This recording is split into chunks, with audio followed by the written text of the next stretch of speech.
War of independence. ठीक है, तो अमेरिकन रिवॉल्यूशन या अमेरिकन वॉर ऑफ इंडिपेंडेंस इसी की बात चल रही थी, ये चर्चाएं चल रही थी बहुत सारी, और इसके अंदर काफ़ी सारी चीज़ें हम लोग डिस्कस कर चुके थे। ठीक है, तो बहुत सारी चीज़ों के ऊपर बात भी हो चुकी थी, मैंने कुछ बता भी दिए थे, टर्मिनोलॉजीज़ हैं कुछ, जैसे हम लोग पैट्रियट्स की बात कर रहे थे जो नेशनलिस्ट हुआ करते थे, उनके वर्सेस में कुछ लॉयल्स थे।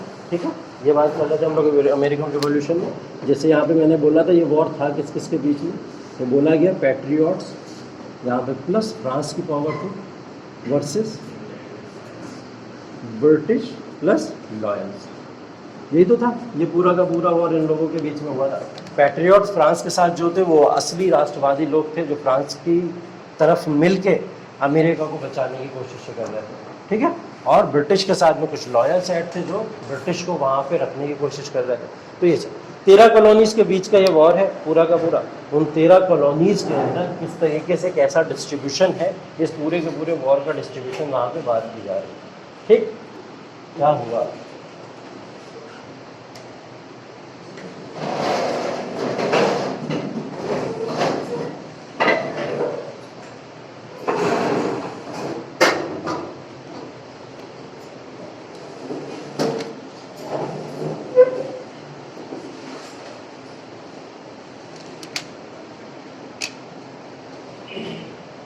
ठीक, तो अमेरिकन रिवॉल्यूशन के अंदर हम लोग इन लोगों के बीच के वॉर की बात करने जा रहे थे और यही कर रहे थे। काफ़ी चीज़ें हो भी गई थी, कॉजेज़ वगैरह भी डिस्कस कर लिए थे हम लोगों ने।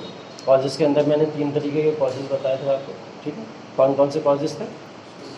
पहले सोशियो कल्चरल कॉजेज़। ठीक है, सोशियो कल्चरल कॉजेज़ के अंदर हम लोग ने बात करी थी पूरे के पूरे उस क्रिश्चियनिटी के समाज के या सोसाइटी के जिसके बेसिस पे ये 2 ग्रुप में बढ़ गया था या वहाँ से लोगों ने ट्रांसफ़र होना शुरू कर दिया था।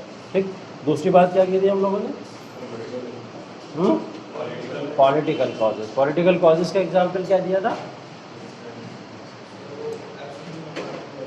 Absolute monarchy. जी हाँ, एग्जीक्यूटिव या लेजिस्लेटिव जैसी चीज़ें जो कि ब्रिटेन के अंदर वहाँ पे वो लोग पावर को पूरा का पूरा होल्ड किया करते थे। यहाँ पे बोलने के बावजूद कि इंग्लैंड को रिप्रेजेंटेशन चाहिए, वो लोग रिप्रेजेंटेशन तो खुद ही अपने पास में रखा करते थे। तो इंग्लैंड को रिप्रेजेंटेशन रहता था और यहाँ पे किसी भी तरीके का अमेरिका की इन 13 कॉलोनीज़ को कोई भी रिप्रेजेंटेशन नहीं दिया जाता था, तो कंट्रोल इनके ऊपर रहता था। तीसरा कॉज क्या था? इकोनॉमिक कॉजेज कह सकते हैं। ठीक है, हाँ, इकोनॉमिक कॉजेज के अंदर हम लोग ने एग्जाम्पल जैसे स्लेवरी वगैरह का भी दिया था। स्लेवरी कहाँ से इस्टेब्लिश क्या हुआ, ये पूरा का पूरा ट्रेड सिस्टम मैंने आपको समझाया था मैप के ऊपर। ठीक है, तो वो ट्रेड सिस्टम जिस तरीके से ट्रेड सिस्टम यहाँ पर रेगुलेट हुआ करता था उस ट्रेड सिस्टम की बात करेंगे। तो कॉजेज की बात कर चुके थे हम लोग। अगला जो हम लोग का टॉपिक है इसके अंदर वो है course of war. Course of war का मतलब है पूरा का पूरा घटनाक्रम की बात करने वाले हैं हम लोग कि इस पूरे समय के दौरान जब ये वॉर शुरू हुआ या ये रिवॉल्यूशन शुरू हुआ तो इस पूरे रिवॉल्यूशन के दौरान किस तरीके से ये पूरा का पूरा टाइम तरह तरह के घटनाक्रम से होकर गुजरता है, कौन कौन से ऐसे इवेंट्स होते हैं, उन सारे इवेंट्स की यहाँ पे बात हम लोग करने वाले हैं। ठीक है, एक्चुअल में ये वो लगभग 1765 से शुरू हो गया था। 1765 से 83 तक हम लोग इन सारी चीज़ों की बातें करते हैं। तो 1765 से 83 तक में कौन कौन से इवेंट्स हुए, उन सारे इवेंट्स की बात यहाँ पे करने वाले हैं। ठीक है, इसके अंदर सबसे पहला पॉइंट जो हमारे पास में आएगा वो आएगा 7 ईयर वॉर ऑफ यूरोप। ठीक है, 7 years war of Europe. Europe के अंदर 7 साल का संघर्ष हो रहा है और 7 साल का वॉर हो रहा है जो अब आगे चल के ये डिसाइड करेगा कि एक्चुअल में कौन सी पावर वहाँ पे रुकने वाली है। मैं अभी तक यही तो बात कर रहा हूँ कि ये patriots plus France versus British plus loyals के अगेंस्ट में ये वॉर चल रहा है पूरा। ये लोग तो वहीं के लोग हैं, इनको तो वहीं रहना है। ठीक है, ये एक्सटर्नल पावर्स हैं दोनों की दोनों। इन एक्सटर्नल पावर्स को डिसाइड करना है कि इन दोनों में से कौन वहाँ पर रहेगा। तो ये फ्रांस और ब्रिटिश पावर के अगेंस्ट में दोनों एक दूसरे के अगेंस्ट में वॉर नहीं लड़ेंगे। ठीक है, तो इन्हीं दोनों के बीच में जो स्ट्रगल हुआ उस समय के यूरोपियन रीजन के अंदर, उसी स्ट्रगल को हम लोग क्या बोलते हैं? 7 ईयर्स वॉर ऑफ यूरोप। ये 7 सालों का संघर्ष यूरोप के अंदर शुरू हुआ था और कहाँ पे हुआ है? एक्चुअल में ये पूरा का पूरा यूरोप के अंदर जब ये बात शुरू हुई तो इसको बोला गया फ्रेंच वर्सेस ब्रिटिशर्स। और ये फ्रेंच वर्सेस ब्रिटिशर्स हो क्यों रहा था? यही जो 13 कॉलोनीज थी इन 13 कॉलोनीज के ऊपर ट्रेड का अधिकार किसके पास में रहेगा, ट्रेड राइट्स किसके पास में रहेंगे, इस बात को लेकर वहाँ पे ये डिस्प्यूट क्रिएट हो गया। ठीक है, तो ये ट्रेड राइट्स को लेके या जो भी वहाँ के व्यापार है उससे रिलेटेड जो भी अधिकार है, उस अधिकार को या फ्रेंच लेंगे या ब्रिटिशर्स लेंगे। जैसे इंडिया के अंदर भी समय समय पर ये चीज़ें डिसाइड होती रही हैं कि भारत के अंदर पुर्तगीज पावर में रूल करेंगे, डच करेंगे, डेन्स करेंगे, या फिर ब्रिटिशर्स करेंगे या फ्रांस। कोई भी एक पावर तो यहाँ पे आने वाली थी और फाइनली हमने देखा ब्रिटिशर्स यहाँ पे आए। तो यही दौर चल रहा था अमेरिका के अंदर भी, और अमेरिका के अंदर भी इन्हीं चीज़ों को लेकर वहाँ पे ट्रेड वॉर्स हुए। और ट्रेड वॉर्स के अंदर जो पहला वॉर था वो यही था, यहीं से एक्चुअल में ये सारी की सारी चीज़ें शुरू हो जाती हैं। वैसे तो हम लोग 1765 से लगभग या 63 से बात करते हैं, लेकिन इसका जो समय है वो है 1756 से लेकर 1763। ठीक है, तो 7 ईयर वॉर ऑफ यूरोप के अंदर ये जब वॉर यहाँ पे स्टार्ट हुआ, तो ये वॉर का इम्पैक्ट जो था वो पूरी दुनिया के ऊपर पड़ा है, जहाँ जहाँ ब्रिटेन पावर रूल कर रही थी। ठीक है, इसकी वजह से बहुत सारे वॉर और दुनिया में और जगहों पे भी हुए, जैसा इंडिया के अंदर हुआ।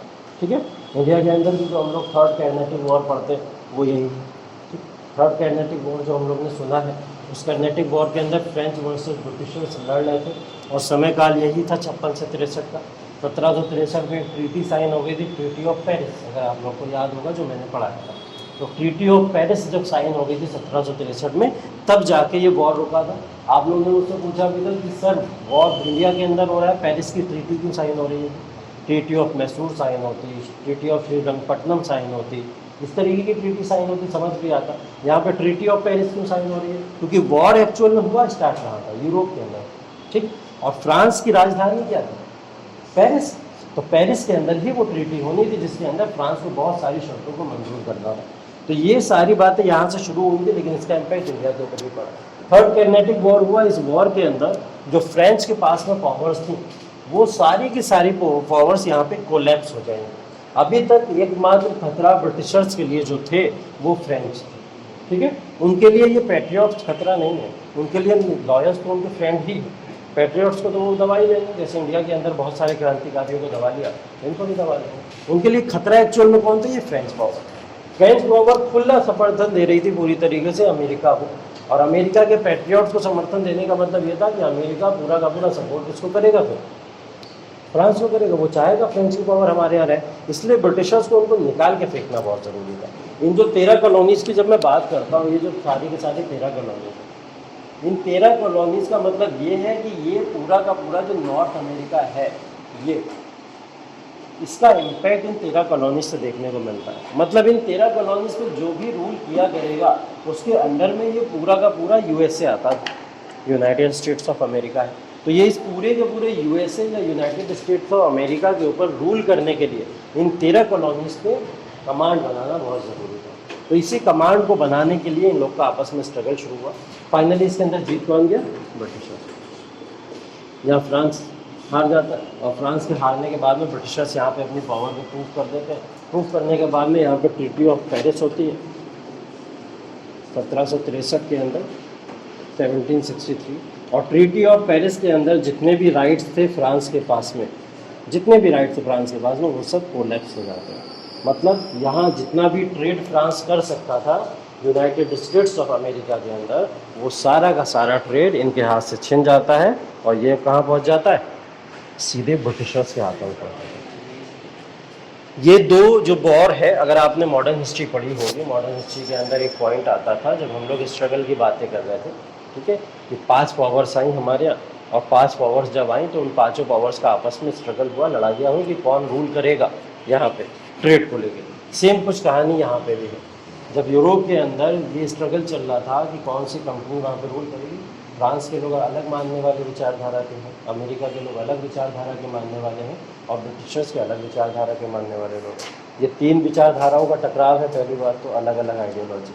तो उन 3 विचारधाराओं के आधार पर यहाँ पे अमेरिका कमज़ोर है, बहुत कमज़ोर है।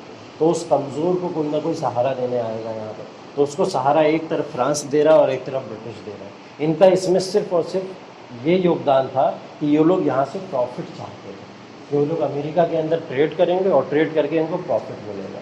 इतना सिर्फ और सिर्फ इन लोग का इसके ऊपर जो भी है थोड़ा बहुत इनके ऊपर ट्रस्ट करने का, या इनको थोड़ा बहुत गाइड करने का सिर्फ और सिर्फ यही तरीका इनको समझ आता था, तो इसलिए ये सपोर्ट किया करते थे ऐसे लोगों को। तो इन दोनों को अब अपने अपने आप को प्रूव करना था कि फ्रांस यहाँ पे रहेगा या ब्रिटिशर्स रहेंगे, इसलिए इन दोनों के बीच में स्ट्रगल शुरू हो गया। और ये स्ट्रगल कब तक चला? लगभग 7 साल तक चला।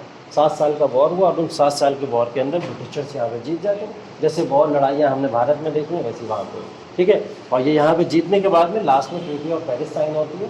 ट्रीटी ऑफ पेरिस में फ्रांस को पूरी तरीके से अमेरिका से निकाल के फेंक दिया जाता है, ठीक है। अमेरिका से निकाल के 1763 में फेंक दिया गया। और अब फ्रांस की पावर वहाँ नहीं बची। अब सिर्फ कौन बचे? ब्रिटिशर्स बचे। जैसे इंडिया के अंदर सारी की सारी पुर्तगीज, डच, डेन्स सब गायब हो गई थी, सबको निकाल के फेंक दिया था, सिर्फ ब्रिटिशर्स बचे थे। ऐसे यहाँ पे तो 2 ही पावर का स्ट्रगल था, तो हटाना किसी एक पावर को आसान था, इसलिए ब्रिटिशर्स पावर अकेले बचे यहाँ पे और इन्होंने सपोर्ट किया। और यहाँ पे राइट जो भी इनके पास राइट्स थे उन सबको कोलैप्स कर दिया गया। अब सारे के सारे राइट्स किसके पास में? ब्रिटिशर्स के पास में, ठीक है। यूरोप की बात हो रही है। हाँ हाँ हाँ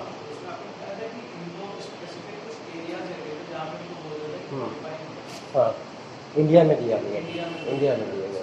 हाँ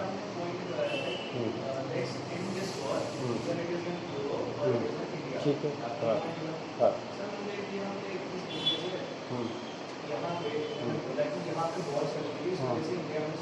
ठीक है। हाँ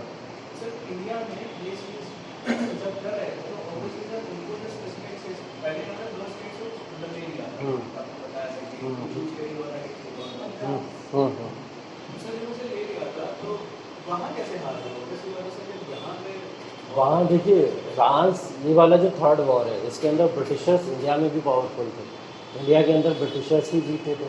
ट्रीटी ऑफ फ्रांस के अंदर जब साइन हुई थी, या ट्रीटी ऑफ पेरिस जिसको हम बोलते हैं, वो ब्रिटिशर्स ने मजबूर किया था कि ट्रीटी ऑफ पेरिस साइन करो। पहला दूसरा वॉर फ्रांस जीता था, भारत के अंदर भी जब हुआ था। तीसरा वाला कौन जीते थे? ब्रिटिशर्स जीते थे। हम उसी तीसरे वाले की तो बात कर रहे हैं यहाँ पर। तो यहाँ पर ब्रिटिशर्स वहाँ भी पावरफुल है, ब्रिटिशर्स यहाँ भी पावरफुल है। जी हाँ, तो वहाँ पे यहाँ पे जो बात हो रही है इसमें ब्रिटिशर्स पावरफुल है। अगर आप थोड़ी सी हिस्ट्री पे जाओगे, अगर मैं थोड़ा पीछे लेके जाऊँ आपको, तो आपको काउंट डी लली और बसी 2 नाम याद होंगे। वो 2 नाम वो थे कि जो आ गए थे किसकी जगह? डुप्ले की जगह। डुप्ले को वापस बुला लिया गया था। डुप्ले बहुत पावरफुल था, पहला दूसरा वॉर जितवा चुका था वो, लेकिन उसको वापस बुला लिया गया, जिसकी वजह से जो काउंट डी लली और बसी आए उनकी वजह से ये लोग तीसरा वॉर हार गए। ये तो रीज़न बताया था ना मैंने। और उधर कौन था? Robert Clive, the master of conspiracy. तो मास्टर ऑफ कॉन्स्पिरेसी एक तरफ है, इस वजह से इंडिया के अंदर ये लोग तीसरा वॉर इंडिया में भी जीत रहे हैं। लेकिन इंडिया के अंदर इतना पावरफुल नहीं था इनका जोन, फ्रांस की भी पावर थी अभी तक, इसलिए इन्होंने कुछ टेरिटरीज दे दी इंडिया के अंदर कि आप इस टेरिटरी पे रूल कर लो, आप यहाँ कर लो, आप यहाँ ट्रेड कर लो, यहाँ कर लो, हम उसमें नहीं करेंगे, लेकिन आप फोर्टिफिकेशन मत करना, अधिग्रहण नहीं करोगे किसी भी जगह पर। लेकिन ये चीज़ वहाँ पे नहीं थी। ये चीज़ अमेरिका के अंदर बहुत क्लियर थी कि 13 कॉलोनीज़ के अंदर अब पूरा का पूरा कंट्रोल सिर्फ और सिर्फ किसका रहेगा? वो ब्रिटिशर्स का रहेगा। यहाँ फ्रेंच पावर कुछ भी नहीं है। ये वॉर सिर्फ एक कॉन्टिनेंट का नहीं है, लगभग 5 कॉन्टिनेंट्स में ये वॉर फैला हुआ था, ठीक है। तो इसी को मैंने बोला था ना, उस दिन क्लास में बोला था, इसको शायद फर्स्ट वर्ल्ड वॉर भी बोलते हैं कुछ लोग, तो इसीलिए बोलते हैं क्योंकि ये एक कॉन्टिनेंट का नहीं, 5 कॉन्टिनेंट बोल रहा हूँ मैं, 5 कंट्री भी नहीं बोल रहा हूँ, कॉन्टिनेंट्स बोल रहा हूँ। तो 5 कॉन्टिनेंट का मतलब बड़े बड़े 5 कॉन्टिनेंट इसके अंदर आते थे, मात्र 2 कॉन्टिनेंट छोड़ दो तो सभी इसके अंदर आते थे, ठीक है। तो ये ऐसा वॉर था, सभी के ऊपर इसका प्रभाव देखने को मिला, इसलिए इसको फर्स्ट वर्ल्ड वॉर की तरह भी देखा जाता है, ठीक है। तो इसके अंदर फाइनली फ्रांस का डिफीट हो गया, और फ्रांस के डिफीट होने के बाद में फ्रांस को वो सारी की सारी कॉलोनीज़ को छोड़ के जाना पड़ा। अब फ्रांस जो कॉलोनीज छोड़ के चला गया, वो सारी की सारी पक्की पक्काई किसको मिल गई? ब्रिटिशर्स को मिल गई। ब्रिटिशर्स उनको यूटिलाइज करेंगे, और यूटिलाइज कैसे करेंगे कि पूरी तरीके से जो भी वहाँ पे लोग रहते थे, कौन लोग रहते थे? कॉलोनियलिस्ट की बात की थी उन्होंने। ये जो कॉलोनियलिस्ट रहते थे वहाँ पे, जो 13 कॉलोनीज़ के लोग थे, उन्हीं को तो कहते थे लोग कॉलोनियलिस्ट। तो ये कॉलोनियलिस्ट जो लोग रहा करते थे, अब इनके साथ में एक्सप्लॉयटेशन शुरू हो जाएगा। इनके ऊपर भारी पड़ गया ब्रिटिशर्स का वहाँ पे रुकना, ठीक। जैसे हमारे यहाँ पे नेशनलिस्ट थे, वहाँ पे कॉलोनियलिस्ट थे, ठीक है। इन कॉलोनियलिस्ट को कभी कभी आप लोग कॉलोनिस्ट भी पढ़ोगे, तो इसमें कंफ्यूज मत होगा। कॉलोनियल है तो कॉलोनियलिस्ट भी बोला जाता है, और कॉलोनी से कॉलोनिस्ट भी बोला जाता है, ठीक है। तो दोनों नाम दिए जाते हैं। तो अब इनके साथ में वो प्रॉब्लम शुरू हो गई। प्रॉब्लम शुरू होते होते प्रॉब्लम इतनी बढ़ गई कि एक समय ये आया कि 1763 से लेकर 1776 तक इन्होंने लगभग हर तरीके से वहाँ पे रिसोर्सेज का एक्सप्लॉयटेशन किया, और सारी के सारे रिसोर्सेज को इसी साइकिल के अंदर घुमा घुमा के ले जाया करते थे और रिसोर्सेज को इतना एक्सप्लॉइट किया कि अमेरिकन जो कुछ चीज़ों में रिच थे, जैसे मैंने कॉटन बताया था, ठीक है, कॉटन की जो पूरी की पूरी उनकी पैदावार थी, वो पैदावार लगभग आधी हो चुकी थी इतने समय के अंदर, सिर्फ 12-15 सालों की अगर मैं बात करूँ तो इतना रिसोर्सेज का एक्सप्लॉइटेशन हुआ कि वो पैदावार इतनी ज़्यादा आधी हो गई, जिसके बाद यहाँ पे कॉलोनियलिस्ट को ये फैसला लेना पड़ा कि हम लोगों को यहाँ पे एक रिवॉल्यूशन शुरू करना पड़ेगा। जब तक ये रिवॉल्यूशन शुरू नहीं होगा हमारे रिसोर्सेज का एक्सप्लॉइटेशन होता रहेगा, क्योंकि ये लोग 13 कॉलोनीज से बढ़ के और भी पूरे के पूरे अमेरिका को अपने कंट्रोल में ले सकते हैं। तो इस चीज़ को लेके ये लोग फ्रांस के पास में जाते हैं। कहाँ जाते हैं? फ्रांस के पास में, क्योंकि फ्रांस पुराना दोस्त उनको अपना नज़र आता है, तो ये फ्रांस के पास में जाते हैं। फ्रांस के पास में जब ये पहुंचते हैं तो बात हो रही है अप्रॉक्स लगभग 1776 की ही, जब अमेरिका ने अपने आप को आज़ाद कर लिया, ठीक है, बोला जाता है। तो वहाँ पे अमेरिका को आज़ाद करने के पीछे किसका पूरा योगदान था? फ्रांस का योगदान बोला जाता है। इन 13 कॉलोनीज़ को आज़ादी तो मिली, लेकिन किसके सपोर्ट से मिली थी? फ्रांस के सपोर्ट से मिली थी, ठीक है। तो ये फ्रांस के सपोर्ट से आज़ादी मिली। उस घटनाक्रम की तरफ बढ़ते हुए हम लोग अब सेकेंड पॉइंट की बात करेंगे कि और प्रॉब्लम यहाँ पर क्या हुई थी। सेकंड पॉइंट ये है, यहाँ पे भी आपको नाम लिखना है किंग जॉर्ज थर्ड का। सेकंड प्रॉब्लम यही है, 1760 में ये गद्दी पे बैठे थे और 1820 में गद्दी से हटे। किसकी गद्दी पे बैठे थे? इंग्लैंड की ना, इंग्लैंड की।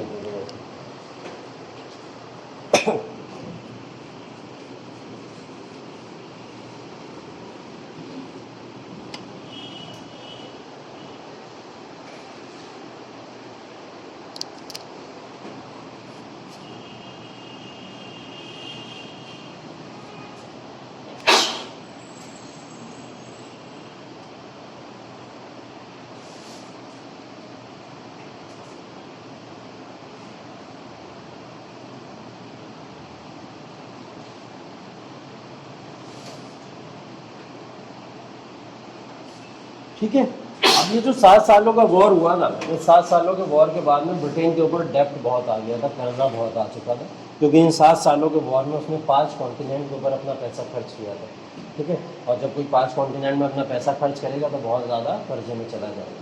तो ये कर्जे को ये लोग भुनाने के लिए क्या करेंगे, या कर्जे को वापस लेने के लिए टैक्स बढ़ा देंगे। यहाँ की जनता के ऊपर टैक्स बढ़ गया, कॉलोनिस्ट को टैक्स ज़्यादा से ज़्यादा देना पड़ा। जब कॉलोनिस्ट ज़्यादा से ज़्यादा टैक्स दे रहे थे तो वो लोग प्रोटेस्ट करना शुरू कर दिया। उन्होंने बोला कि हम टैक्स नहीं देंगे, हम ब्रिटेन की सरकार से खुश नहीं हैं, वो हमारे साथ में एक्सप्लॉयटेशन कर रहे हैं, ये सब चीज़ें हो रही हैं। ये बात पर्सनल ले ली किसने? किंग जॉर्ज थर्ड ने, ठीक है। ये थोड़ा पर्सनल ले लो इस बात को। उनको लगा प्रोटेस्ट सरकार का नहीं हो रहा, प्रोटेस्ट मेरा हो रहा है। उनको क्या लगा? प्रोटेस्ट सरकार का नहीं हो रहा, प्रोटेस्ट मेरा हो रहा है। ये जितने भी लोग यहाँ पे प्रोटेस्ट कर रहे हैं या टैक्स नहीं देना चाह रहे हैं, वो मेरे अगेंस्ट में है, किंग जॉर्ज थर्ड के पर्सनल जो भी है अगेंस्ट में। तो इस चीज़ को लेके इन्होंने इसको इतना पर्सनल ले लिया। हालांकि इन्होंने ये नहीं सोचा कि अगर लोग प्रोटेस्ट कर रहे हैं तो वो गवर्नमेंट पॉलिसीज़ के अगेंस्ट में कर रहा होगा, जो वो नीतियाँ बना रही है उसके अगेंस्ट में कर रहा होगा, तो नीतियों के ऊपर विचार करें। इन्होंने इस चीज़ को ना सोच के इसको पर्सनल ले लिया, और पर्सनल लेते हुए इन्होंने बहुत सारे कुछ ऐसे एक्ट बना दिए जो अगेंस्ट भी अमेरिकन थे, ठीक है। उनको बोला जाता है अनपॉपुलर एक्ट्स। कुछ अनपॉपुलर एक्ट्स ऐसे थे कि उन एक्ट्स ने वहाँ पे बहुत बड़ा एक चेंज लेके आए वो लोग, ठीक। वो चेंज क्या था? जैसे एक एक्ट बना था यहाँ पे, 1 बाय 1 हम लोग सारे एक्ट की बात करेंगे। इन्होंने जो एक्ट बनाए उस एक्ट में एक एक्ट था शुगर एक्ट, शुगर एक्ट, ठीक, 1764, 1764 sugar act.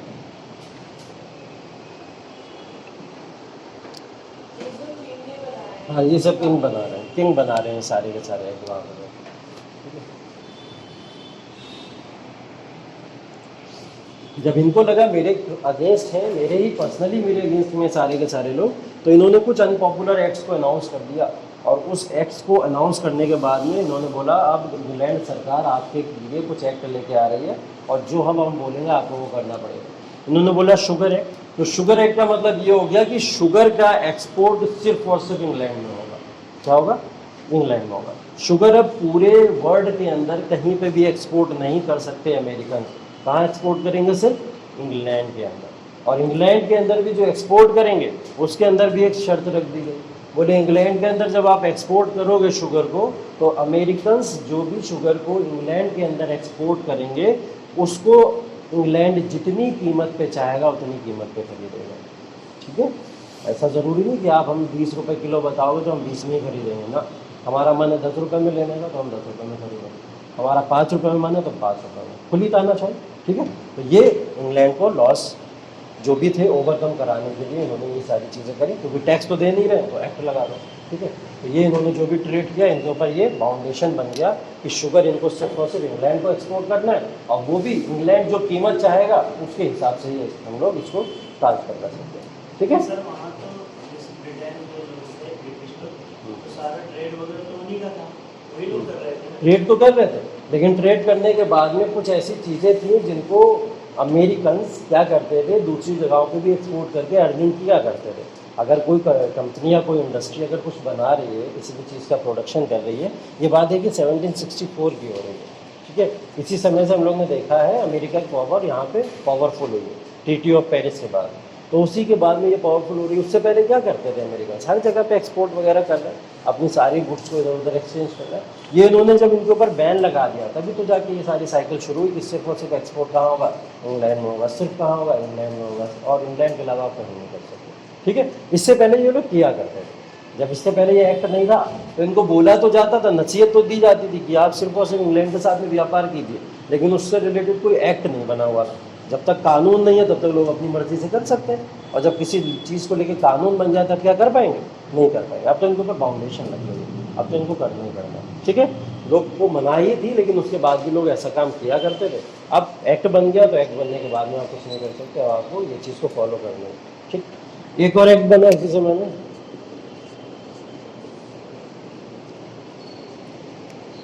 Quartering act 1764। Quartering act 1764।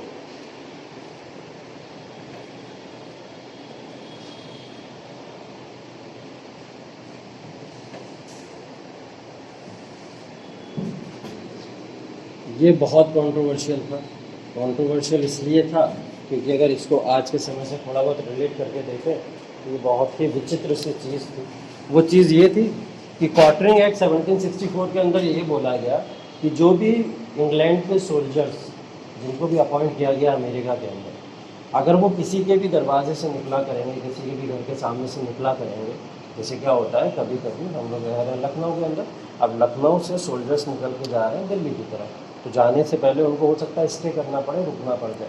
ठीक है, अगले दिन वॉर डिक्लेयर हुआ है, उनको क्या करना पड़ेगा, तो रुकना पड़ेगा, स्टे करना पड़ेगा। तो ये बोला गया जहाँ से भी इंग्लैंड के सोल्जर्स निकलेंगे तो वहाँ लोगों की रिस्पॉन्सिबिलिटी हो जाएगी, ये उनके ऊपर बाउंड है कि वो उन सोल्जर्स को अपने यहाँ शरण देंगे। ये बाउंडेशन लगा दी गई उनके ऊपर। मकान उनके हैं लेकिन शरण देना कंपलसरी उनके ऊपर कर दिया गया, कोई भी सोल्जर अगर वहाँ से पास करता है। ठीक है, तो पास करता है, पहली चीज़ तो शरण देंगे, बात यहीं तक नहीं रुकी। बोले शरण दोगे, एक तो शरण देने के साथ साथ में आपको क्या करना पड़ेगा, उनको टैक्स भी पे करना पड़ेगा। ठीक, जो भी सोल्जर्स आपके यहाँ से निकलेंगे, सोल्जर्स को निकलते समय आपको उनको टैक्स भी देना पड़ेगा। ठीक, तो दो चीज़ें बोली गई, एक तो ये बोला गया कि लॉजिंग फैसिलिटी आपको देनी पड़ेगी सोल्जर्स को, और दूसरी चीज़ बोली गई कि टैक्स पे करना पड़ेगा सोल्जर्स को। ठीक है, बहुत कंट्रोवर्शियल था ये, इसके अगेंस्ट में बहुत आवाज़ें उठी, लेकिन ये समय के साथ में ख़त्म नहीं हुआ, टाइम लग गया इसको ख़त्म होते हुए।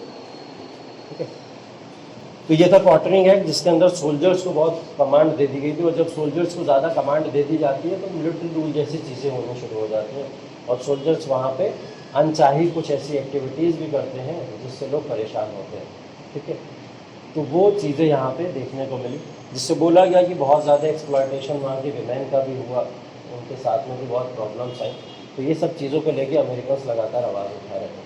ठीक है, क्योंकि ये इंग्लैंड के सोल्जर्स हैं, अमेरिका के साथ में इन्हें किसी भी तरीके की कोई दया नहीं है, तो ये जो चाहते थे एक्सप्लॉयटेशन उस तरीके का किया करते थे। तो ये क्वार्टरिंग एक्ट था 1764 के अंदर।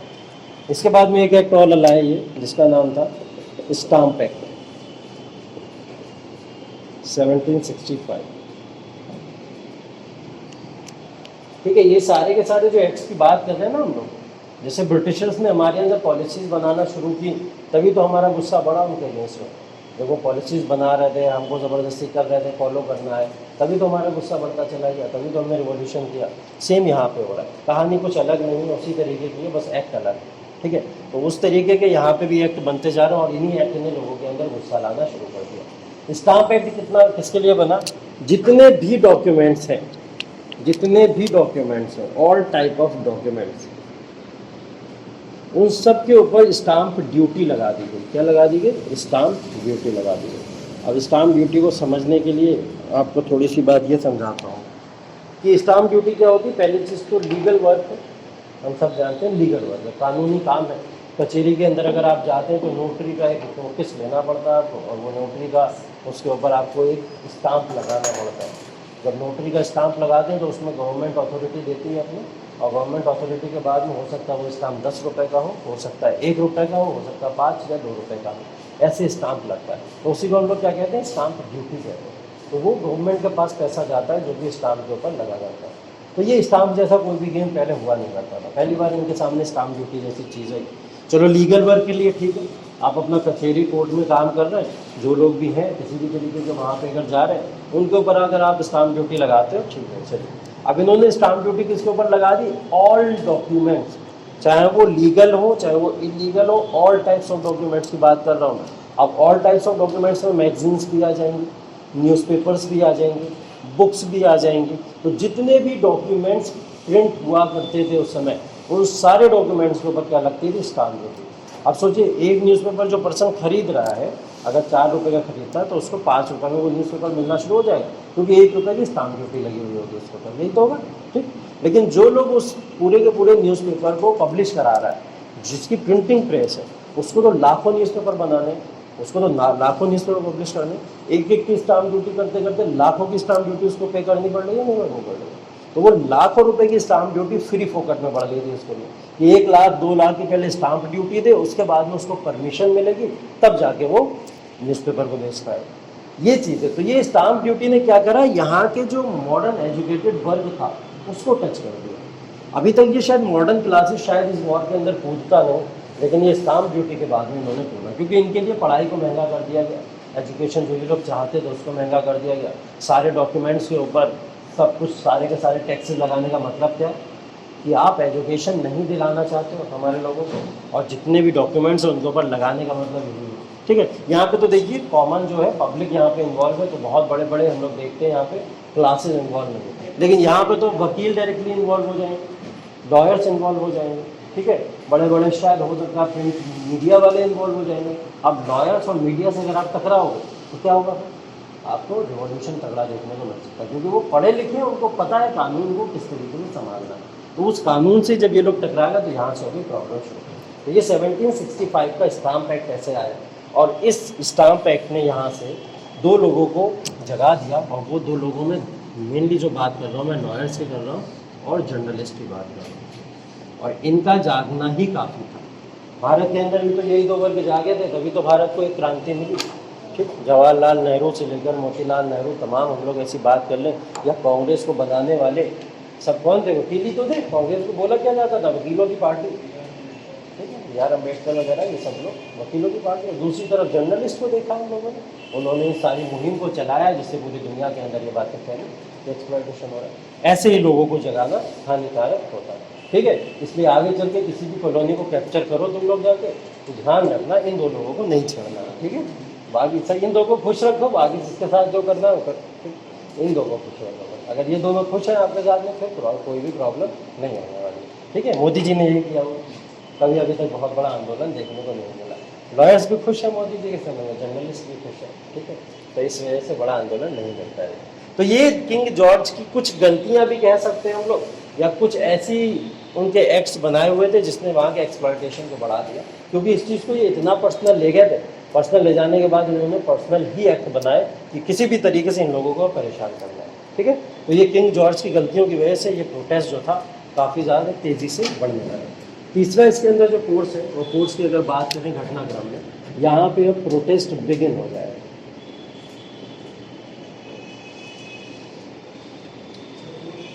थर्ड पॉइंट पहला वो था यूरोप के 7 ईयर्स स्ट्रगल, उसके बाद में किंग जॉर्ज, तीसरा होगा प्रोटेस्ट बिगिन।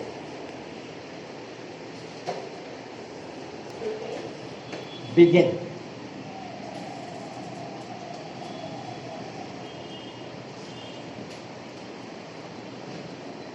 प्रोटेस्ट बिगिन किया गया।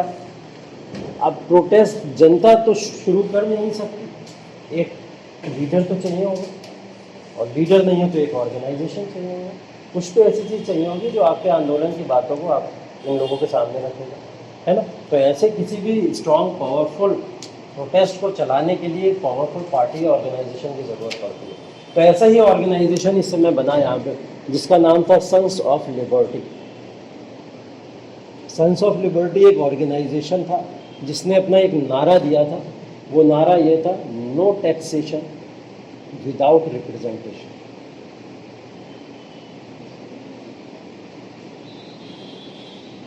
ठीक है, अभी तक ये लोग प्रोटेस्ट कर नहीं रहे थे, बड़े शांत बैठे हुए थे, लेकिन इस चीज़ के बाद में जो मैंने बोला, लॉयर्स या जर्नलिस्ट को जब जगाया इन्होंने, तो उसके बाद में इन्होंने क्या करा, एक ऑर्गेनाइजेशन बनाया जिसका नाम था सन्स ऑफ लिबर्टी ऑर्गेनाइजेशन, और इसके अंदर एक नारा, एक मुहिम दी गई थी जिसका मतलब था नो टैक्सेशन विदाउट रिप्रेजेंटेशन। ठीक है, तो टैक्सेशन विदाउट रिप्रेजेंटेशन की बात की गई थी। ठीक, एक सेकंड, ये कोचिंग इंस्टीट्यूट है, ठीक है, यहाँ कोचिंग इंस्टीट्यूट है। हाँ, किसको पूछना है आपका? किसी मदद के लिए आ जाएगा। यहाँ पे एक ऑफिस से लड़का बता रहा था कि हमारे पापा नहीं जी बैठे। हाँ, तो इधर बगल में है, बगल में।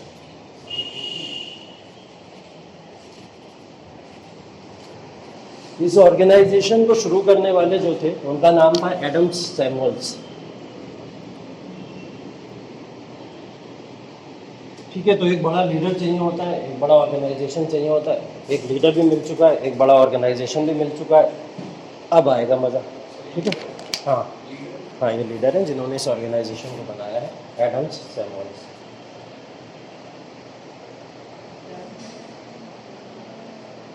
एडम सैमुअल, ठीक है। उन्होंने पूछा लीडर है क्या ये? लीडर है। हाँ।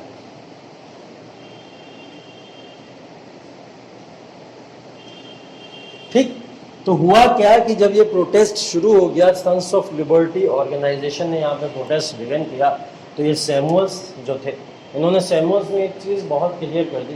बोले देखिए कि हमारी पार्टी जो बनी है उससे आप किसी भी तरीके की रहम की उम्मीद मत कीजिएगा।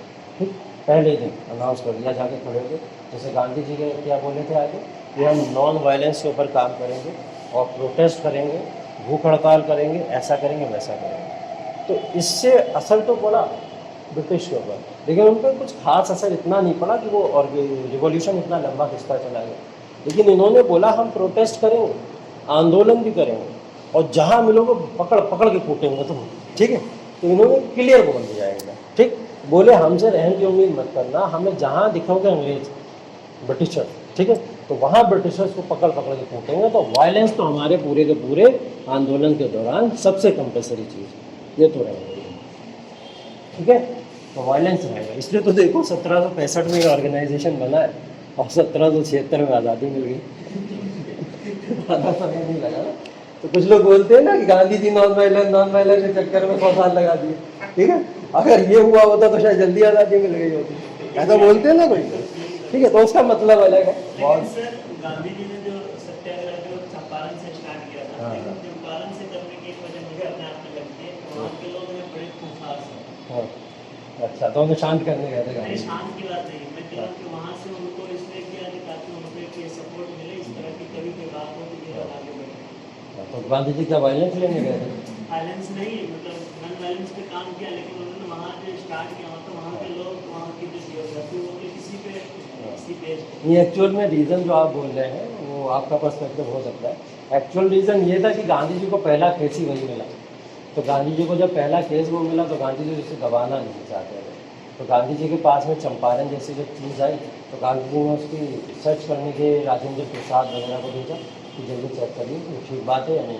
वो गए, उन्होंने जाके देखा, बोले ठीक बात है, चलो फेमस होने का समय आ गया। चलते हैं चंपारण। ठीक है, तो बस इसी मुहिम के साथ में चंपारण चले गए। ठीक है, तो भाई यहाँ वायलेंस भी होगा, यहाँ पे बायकॉट भी होगा। क्या 1776 में अमेरिका आज़ाद हो गया था। 1783 में लॉर्ड कॉर्नवालिस हैंड ओवर करके चले गए थे पासिंग डॉक्यूमेंट जिसमें आज़ादी का सर्टिफिकेट दिया गया था, वो 1789 में अमेरिका का कॉन्स्टिट्यूशन बना था। ठीक है, अमेरिका का कॉन्स्टिट्यूशन, और 1789 में ही फ्रेंच रिवॉल्यूशन भी हुआ था। ठीक है,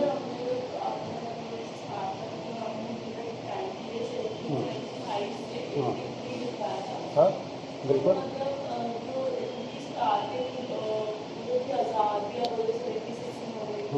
इन्होंने देखो 1776 में आज़ादी गेन कर ली, ऐसा बोला गया कि इन्होंने वॉर लड़ा और वॉर में ये लोग जीत गए 1776 में। लेकिन आज़ादी तब तक अधूरी है जब तक लीगली अनाउंस ना कर दिया जाए कि हमने आपको आज़ादी दे दी, चलो अब आप फ्री हो। भारत में 1942 के अंदर क्विट इंडिया मूवमेंट शुरू हो गया और 1942 में ही भारत आज़ाद हो गया। बलिया ने अपने आप को सबसे पहले आज़ाद घोषित कर दिया था ना, हुआ था ना। तो क्या हुआ था, क्या वो ऑफिशियली डिक्लेयर कर दिया गया? नहीं किया गया। कब किया गया? 1947। समय तो लगेगा ना लीगल वर्क्स में हमारे यहाँ पे, इस वजह से ऐसी चीज़ें होती। तो ये फाइनेंस भी होगा, यहाँ पे बॉयकॉट भी किया जाएगा। नो टैक्सेशन वाली बात भी की गई कि हम कोई टैक्स किसी भी तरीके का पे नहीं करने वाले हैं। ठीक है, और अगर हमारे सामने आओगे तो वायलेंस का तो हम लोग यूज़ करने ही वाले हैं। तो ये तमाम चीज़ों को यहाँ पे अपना हथियार इन लोगों ने बनाया। इन्होंने बोला हम जिसके साथ चाहेंगे ट्रेड करेंगे, रोक मिले तो रोक। ठीक है, और ट्रेड भी करेंगे, व्यापार भी करेंगे, जो हमारे साथ में करना चाहेगा उसके साथ करेंगे। इन्होंने फ्रांस को इन्वाइट कर लिया। ठीक है, कि आओ व्यापार करो हमारे साथ में आगे, क्योंकि फ्रांस इनका दोस्त भी रहा था पहले से, इनको अच्छा लगता था। तो फ्रांस ने इनके साथ में व्यापार करना शुरू कर दिया। अब ये चीज़ मुसीबत बनती चली जा रही थी इनके लिए। ठीक है, तो ये चीज़ें यहाँ से शुरू हो गई किसी भी तरीके से, और 1765 में एक बहुत बड़ा बायकॉट ऑर्गेनाइजेशन बना और इसने यहाँ पे बायकॉट करना शुरू कर दिया। ये सक्सेसफुल इसलिए हो गया क्योंकि इनका करस्पॉन्डेंस जो था, इनका कोऑर्डिनेशन जो था वो बहुत ही बेहतरीन था। कोऑर्डिनेशन का मतलब ऐसा था कि ये लोग जब भी कोई बात को किया करते थे आपस में, वो एग्जैक्टली उसी तरीके से इम्प्लीमेंट भी किया करते थे। बात करने में और बात को कंप्लीट होने में फ़र्क नहीं हुआ करता था। ठीक है, तो वो जो करस्पॉन्डेंस इनका था या जो भी किसी भी तरीके की इंफॉर्मेशन एक दूसरे को दिया करते थे, आपस का जो इनका कोऑर्डिनेशन था वो बहुत ही ज़्यादा मैनेज्ड था। ठीक है, और उसी मैनेजमेंट की वजह से इन्होंने यहाँ पे इस ऑर्गेनाइजेशन में सक्सेसफुली वर्क करना शुरू कर दिया। ठीक है, प्रोटेस्ट यहाँ से शुरू हो गया, यहाँ पे कोऑर्डिनेशन वगैरह देखने को मिला, सब कुछ अच्छा चल रहा है, चलिए बड़ी अच्छी बात है। इसके बाद सब यही करेंगे, इंग्लैंड वाले कुछ नहीं करेंगे, शांत थोड़ी बैठेंगे। ठीक, उन्होंने क्या करा, एक डिक्लेरेशन एक्ट पास कर दिया है 1766 डिक्लेरेशन एक्ट। अब आप लोग चाहो इसको सीरियल के हिसाब से नंबर देते चले जाओ अपने, मैं बस सीरीज बताता चला जाऊँगा जिसके बाद में क्या हुआ। ठीक है, 1 2 3 4 जो भी आपको देना है, फोर्स या घटनाक्रम की बात करते चले जाइए। हाँ, प्रोटेस्ट बिगेन के बाद में ये प्रोटेस्ट शुरू हो गया, उसके बाद में प्रोटेस्ट शुरू हो चुका है। अब अगला पॉइंट क्या है, डिक्लेरेशन एक्ट आ गया। डिक्लेरेशन एक्ट निकाला गया। डिक्लेरेशन एक्ट जब आया तो बोला गया कि चलो भाई तुम लोग नाराज किस बात से थे, हमने क्या करा था, तुम्हारे ऊपर स्टाम्प एक्ट लगा दिया था, इसलिए तो नाराज हो। तो बोले ठीक है, हम स्टाम्प एक्ट रिपील्ड कर लेते हैं, हटा लिया। बोले स्टाम्प एक्ट को वापस ले लेते हैं। 1 ही साल लगा है, देखिए वायलेंस का कितना खतरनाक रिजल्ट होता है। ठीक, तो स्टाम्प एक्ट रिपील कर लिया गया। रिपील करने के बाद में इन्होंने और तगड़े लॉज बना दिए इन लोगों के लिए। ठीक है, स्टाम्प एक्ट रिपील करके इन्होंने बोला कि अमेरिका से रिलेटेड जो भी लॉ होंगे about tax, about trade, about foreign relationship, जैसे भी एक्ट होंगे इन सब को सिर्फ और सिर्फ ब्रिटिश पार्लियामेंट ही डिसाइड करेगी। ठीक है, उन्होंने डिक्लेरेशन एक्ट में क्या डिक्लेयर करा कि हमने आपकी बात मान ली, स्टाम्प एक्ट हम रिपील कर देते हैं, कोई बात नहीं। उसकी जगह इन्होंने और मनुष्यत वाली चीज़ कह दी, वो ये थी कि हम अमेरिका के अंदर जितने भी लॉज बनाएंगे, जो भी टैक्स लगाएंगे, फॉरेन के साथ में जो भी रिलेशन होंगे, उन सब को बनाने का अधिकार किसके पास है, सिर्फ और सिर्फ अमेरिका के सारे लॉज को बनाने का इंग्लैंड के पास ही अधिकार होगा। ठीक, इसको हटाने का मतलब क्या हुआ फिर? है? कोई मतलब नहीं हुआ ना। तो बस एक टर्न बोल दो कि भाई हमने हटा दिया, लेकिन काम वही करते रहो।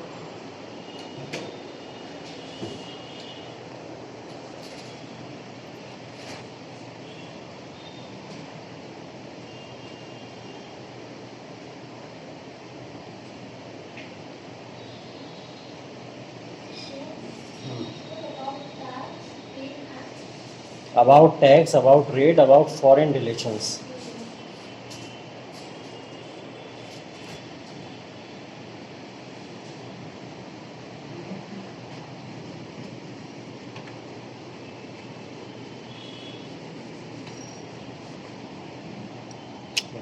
एक और एक्ट आया इसके बाद में, इसको बोला गया टाउनशेंड एक्ट 1767।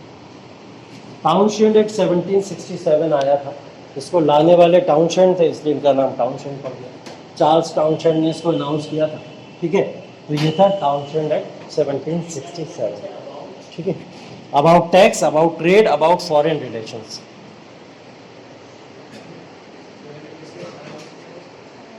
चार्ल्स टाउनशेंड ने इसको अनाउंस करने वाले थे, चार्ल्स टाउनशेंड, इसलिए इसका नाम चार्ल्स टाउनशेंड है।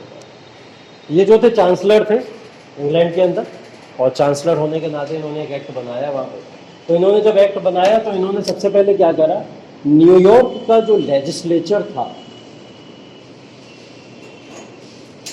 उसको सस्पेंड कर दिया। न्यूयॉर्क का लेजिस्लेचर कहाँ है? न्यूयॉर्क अमेरिका के अंदर तो है, उसी की बात कर रहा है। One of the colony, 13 colonies में से उस कॉलोनी के अंदर एक लेजिस्लेचर भी बना हुआ है, और उस लेजिस्लेचर के ऊपर थोड़ा बहुत कंट्रोल करना शुरू कर दिया था हमारे सन्स ऑफ लिबर्टी जैसे ऑर्गेनाइजेशन है। तो जैसे ही उनका कंट्रोल इसको स्टैब्लिश होने लगा, इन्होंने क्या करा, सबसे पहले आके न्यूयॉर्क के अंदर उस लेजिस्लेचर को सस्पेंड किया, जिससे इसकी पावर एक्सपेंड ना हो। अगर पावर एक्सपेंड होगी तो ये लॉ और रूल अपने हिसाब से बनाने लगेंगे और हमारी पावर रिड्यूस होना शुरू हो जाएगी। तो पहला काम तो क्या करो, इस लेजिस्लेचर को ही सस्पेंड कर दो। तो इन्होंने सबसे पहले वहाँ के लेजिस्लेचर को सस्पेंड किया। ठीक है, अमेरिका की 13 कॉलोनीज में से एक कॉलोनी न्यूयॉर्क भी थी। उस न्यूयॉर्क के ऊपर कंट्रोल किसका होना शुरू हो गया था? सन्स ऑफ लिबर्टी ऑर्गेनाइजेशन का होना शुरू हो गया था। इसलिए ज़रूरी था सन्स ऑफ लिबर्टी को काबू करने के लिए उसके पास जो भी पावर्स हैं उसको रिड्यूस करना। तो उसके पास पावर्स क्या थी? न्यूयॉर्क के लेजिस्लेचर के अंदर। तो उसी को सस्पेंड कर दो, ना पावर बचेंगी उसके पास में, ना ही किसी तरीके के प्रोटेस्ट में उसको हेल्प मिलने वाली है। तो पावर नहीं बचेंगी तो प्रोटेस्ट क्या करेंगे? तो इसीलिए प्रोटेस्ट ना कर पाए, इसलिए इन्होंने क्या करा, यहाँ पे पावर को रिड्यूस कर दिया, इस लेजिस्लेचर को सस्पेंड कर दिया गया। ठीक है, हो गया इतना। इसके बाद में इन्होंने इस एक्ट के अंदर अनाउंस किया कि हम टैक्स लगा देंगे इसेंशियल गुड्स के ऊपर। जो भी इसेंशियल गुड्स हैं, जिन इसेंशियल गुड्स से ये सारे लोग, हाँ इसी के अंदर, ये पहला पॉइंट है, ये दूसरा पॉइंट। पहला पॉइंट 13 कॉलोनीज हैं जो गुलाम हैं अंग्रेज़ों के, उन गुलामों में से न्यूयॉर्क भी एक गुलाम है। अभी हमने बात की थी सन्स ऑफ लिबर्टी एक ऑर्गेनाइजेशन बना, उसने पूरे अमेरिका के अंदर आंदोलन शुरू कर दिए। उस आंदोलन को बढ़ाते बढ़ाते वो कहाँ पहुँच चुके हैं? न्यूयॉर्क को पहुँच चुके हैं। अब न्यूयॉर्क के अंदर उनको थोड़ी पावर मिल गई। ठीक है, अब उस पावर को मिलने के बाद में इस पावर को रिड्यूस कैसे किया जाए? यहाँ की जो लेजिस्लेचर उसको ख़त्म कर दो तो पावर रिड्यूस हो जाएगी। तो इन्होंने क्या करा, इसलिए यहाँ के लेजिस्लेचर को सस्पेंड कर, अब उसकी पावर ही खत्म हो गई। ठीक है, उसके बाद क्या करा, इसेंशियल गुड्स जितनी भी हैं उन सब को टैक्स लगा दो। इसेंशियल गुड्स सबसे ज़्यादा शौकीन लोग वहाँ के चाय के हुआ करते थे। अंग्रेज़ों ने हर किसी की लत डाली है, सबको ख़राब किया। ठीक है, जैसे अभी क्लास छूटते आसिफ भाई क्या, लाल जी क्या भागते तुम लोग, ये सब अंग्रेज़ों का ही दिया हुआ है। ठीक, तो अंग्रेज़ों की वजह से आसिफ भाई लाल जी जिंदा है। ठीक, क्या चाय की आदत अंग्रेज़ों ने डाली है हमारी। असम के अंदर फैक्ट्री दार्जिलिंग वगैरह में आके वही लगाए थे। हम तो सिर्फ और सिर्फ इम्पोर्ट कर लिया करते थे चाय को थोड़ा बहुत। ठीक है, उससे पहले हमें पता भी नहीं था चाय पी के चाय पर चर्चाएँ भी हो सकती हैं, इन्होंने ही सब सिखाया। ठीक है, तो अमेरिका के अंदर भी ये सब चीज़ें लाने वाले यही लोग थे। तो इसेंशियल गुड उनके लिए चाय थी। सोचिए ज़रा, ये बहुत चौंकाने वाली बात है। हमारे लिए चाय इसेंशियल गुड तो नहीं, हमारे लिए इसेंशियल गुड क्या है? रोटी, कपड़ा, मकान, इसी से हम लोग जिंदा रहते हैं, खाते पीते हैं, ये सब रहते करते हैं। उनके लिए इसेंशियल गुड में टी आया करता था। ठीक है, तो टी उन्होंने क्या करा, बोले इसके ऊपर हम क्या करेंगे। अभी देखिए टी की बड़े कारनामे हैं, चाय से आंदोलन होगा बहुत बड़ा। ठीक है, अभी चाय को याद रखिएगा आप लोग, आगे बड़ा मजा आने वाला है चाय के साथ। ठीक, तो टी से आंदोलन शुरू होने वाला है। अभी टैक्स लगा दिया इन्होंने एसेंशियल गुड्स के ऊपर, जिसके अंदर टी सबसे ज़्यादा इंपॉर्टेंट है। उसके बाद बोला घर बनाने के लिए जितनी भी चीज़ों की ज़रूरत होती है, एक घर बनाने के लिए जितनी भी चीज़ों की ज़रूरत होती है उन सब के ऊपर टैक्स लगेगा। ठीक है, एक हाउस को बनाने के लिए या कंस्ट्रक्शन के लिए जितनी भी गुड्स की ज़रूरत होती है उन सब के ऊपर टैक्स लगेगा। ये अनाउंसमेंट था टाउनशेंड एक्ट का, सबसे बड़ा अनाउंसमेंट यही था। और इसके अंदर टी भी आती थी। ठीक है, इसके अंदर टी भी आती थी। अब घर बनाने के लिए कौन कौन सी चीज़ों की ज़रूरत होती है बता दो ज़रा।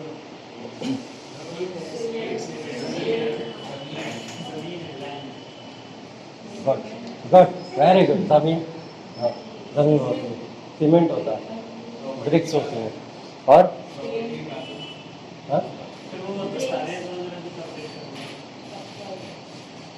अच्छा, ठीक है, चलो ये सारी बातें, दस्तावेज भी अपडेट करा दो, अभी से नाम करा लो अपने प्रॉपर्टी का। बनी है नहीं प्रॉपर्टी, नाम पहले करा दो। हाँ देखो, पहली तो बात है लकड़ियों की, आपने बात करी, लकड़ियाँ बनती किससे? पेपर से।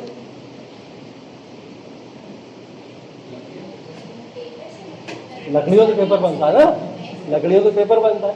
तो पेपर भी एक ऐसी गुड है जिससे आप कंस्ट्रक्शन ऑफ होम कर सकते हैं। होता है कंस्ट्रक्शन ऑफ, लकड़ियों से ही होता है।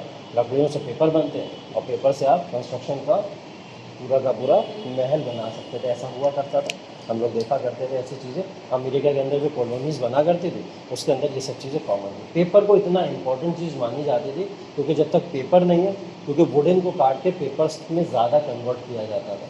और वुडन को काटने का मतलब था हम लोग पेपर बनाने के लिए वुडन लेके जा रहे हैं, और लोग उससे बनाया क्या करते थे? घर बनाया करते थे, कंस्ट्रक्शन किया करते थे। तो उन्होंने क्या बोला? पेपर के लिए कोई भी लकड़ी नहीं काटेगा। क्या बोला? पेपर के लिए कोई भी लकड़ी नहीं काटेगा। और जब लकड़ी नहीं काटेगा उसके लिए, तो वो अपने घर कैसे बनाएंगे? तो वहाँ पे वुडन के घर बना करते थे अमेरिका की कॉलोनीज़ के अंदर। जो आप लोग सीमेंट की बातें कर रहे हो, ब्रिक्स की बातें कर रहे हो, जो भी चीज़ें आप लोग बोल रहे हो, वो सब सेकेंडरी चीज़ें हैं, बात की बात है। इंपॉर्टेंट इसेंशियल गुड उनके लिए क्या होती थी? वुडन हुआ करता था, वुड्स हुआ करती थी। लकड़ियों से वहाँ के मकान बना करते थे। ठीक है, तो लकड़ियों से मकान बनने के लिए उन्होंने पेपर के एक्सपोर्ट के ऊपर या पेपर के प्रोडक्शन के ऊपर पूरी तरीके से बैन लगा दिया। और अगर आप करोगे तो उसके ऊपर बहुत ही ज़्यादा हैवी टैक्सेस लगेंगे, जैसा मैंने टैक्स बोला। तो घर बनाने की सारी चीज़ों में ये लोग पेपर को भी इंक्लूड किया करते थे। ठीक है, पेपर के बाद में पेंट, पेंट के ऊपर भी बहुत हैवी टैक्स है। ठीक, पेंट के ऊपर भी काफ़ी हैवी टैक्सेस वगैरह लगाना शुरू कर दिए। गिलास, शीशा होता है, ग्लास। और चौथी चीज थी लेड, LED लेड। लेड क्या होता है? शीशा। शीशा से क्या होगा?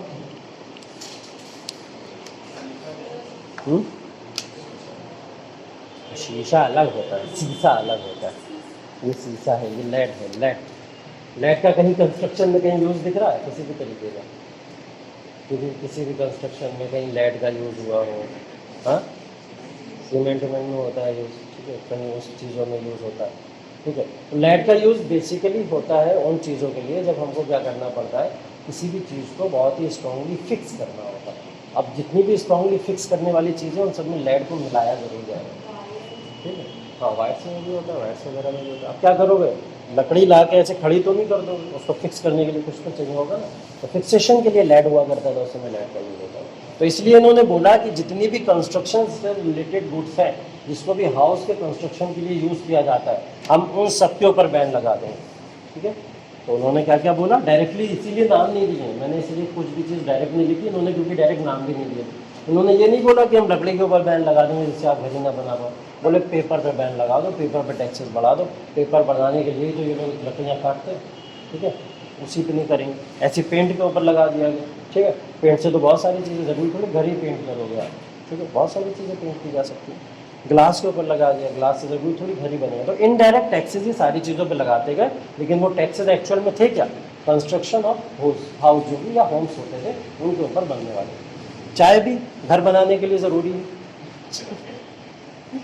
क्यों? पी के चाय, चाय पी के घर बनाएगा। हाँ, एजुकेशन, हाँ, एजुकेशन सेक्टर पे भी फ़र्क पड़ेगा, नो डाउट पड़ना चाहिए, उससे भी पड़ेगा, लेकिन बेसिकली यहाँ पे इनका मतलब था कि लोग अपने घर ना बना पाए, अपने हाउसेस को बिल्ट ना कर पाए, क्योंकि जितने इनके पर्सनल हाउसेस बिल्ट होते चले जाएंगे उतना क्या होगा, ये लोग अपने पर्सनली वहाँ पे स्ट्रांग होते चले जाएंगे, और फिर हमारे अधिकार के अंदर ये लोग रहेंगे कैसे। तो लैंड इनकी हमारे कब्जे में रहनी चाहिए, लैंड इनकी इनके कब्जे में नहीं रहना चाहिए, इसलिए कंस्ट्रक्शन ऑफ हाउसेस के ऊपर इस तरीके से बैन लगाना ज़रूरी है। ठीक है, तो ये जितनी भी चीज़ें पेंट, पेपर, लेड, ग्लास या टी, सारी की सारी कंस्ट्रक्शन ऑफ हाउसेस के लिए ज़रूरी है, तो उस सबको लेके इन्होंने इन सारी चीज़ों के ऊपर टैक्स लगाया। अब इतनी इंपॉर्टेंट चीज़ें इसके ऊपर जब टैक्स लगाया गया तो इसके अगेंस्ट में बहुत ही बड़ा प्रोटेस्ट होना शुरू हो गया, क्योंकि ये इसेंशियल गुड्स हैं, यहाँ पे मैंने वर्ड ही लिखा है इसेंशियल गुड्स। हमारे लिए कैलोरीज जिंदा रहना ही इसेंशियल होता है, वहाँ लोगों के लिए चाय पीना, पेंट करना, ठीक है, पेपर लेना, ये सब इसेंशियल था। तो वहाँ पे जो सोसाइटी थी उसको इन चीज़ों पे बैन लगाने से बहुत ही ज़्यादा धक्का लगा, और ख़ासकर से सबसे बड़ा धक्का लगा था इससे, चाय बंद हो गई। ठीक है, चाय बंद कैसे हो गई, चाय कैसे बंद हो सकती है, ठीक है, इसको लेके काफ़ी ज़्यादा बवाल हुआ। यहाँ पे एक ऑर्गेनाइजेशन बनेगा, अभी आगे चल के बात करेंगे हम लोग, वो टी के लेके ही ऑर्गेनाइजेशन बनेगा, लेकिन उससे पहले कुछ और घटनाएं होंगी। बस इस बात को ध्यान में रखिएगा कि ये टैक्स बढ़ा दिए गए थे, और टी को लेके प्रोटेस्ट यहाँ से थोड़ा बहुत शुरू तो हो चुका है। ठीक है, इस बात को ज़रूर याद रखिएगा। आगे चलते हैं, भारत का जलियांवाला बाग याद है आपको? तो जब इन सब चीज़ों को लेके लोगों ने प्रोटेस्ट करना शुरू कर दिया, लोग रोड पे उतर आए बुरी तरीके से, तो वहाँ पे एक बोस्टन मैसेकर,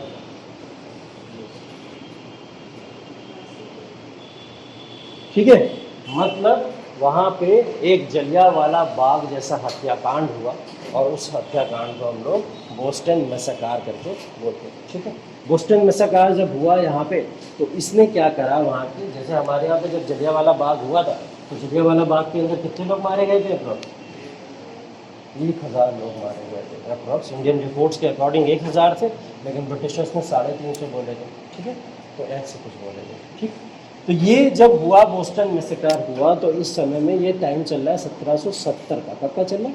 1770 में बोस्टन मैसेकर हुआ। यहाँ पे गलती से अंग्रेजों ने 5 लोगों को मार दिया। कितने लोगों को मार दिया? 5 लोगों। हमारे यहाँ तो 1000 मर गए थे, उसके बाद में भी हम लोग सोए हुए थे। ठीक है, यहाँ इन्होंने क्या करा, मात्र 5 लोगों को मार दिया, और उन 5 लोगों को मारने की वजह से इन्होंने उसको बोस्टन हत्याकांड जैसी घटना बनाई। ठीक है, और उस बोस्टन हत्याकांड को इतना बड़ा इशू बनाया पूरी दुनिया के अंदर कि सारे के सारे लोग आके इनकी निंदा करना शुरू कर दिया। आपने 5 लोगों को मार, अमेरिका के अंदर इंडिपेंडेंट कंट्री जो होना चाहिए, इतनी डेवलप कर रही है, आप उसके अंदर 5 लोगों को मार दिया आपने।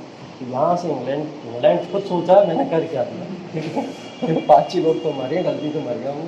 ठीक है, तो वो खुद इसमें था, लेकिन जान तो एक की भी जाए इंपॉर्टेंट होती है, लेकिन हमारे यहाँ ये बहुत बड़ी चीज़ थी। इसको कंपेयर ज़रूर करते चलिएगा कि डिफरेंस वहाँ के रिवोल्यूशन में और हमारे रिवोल्यूशन में क्या था।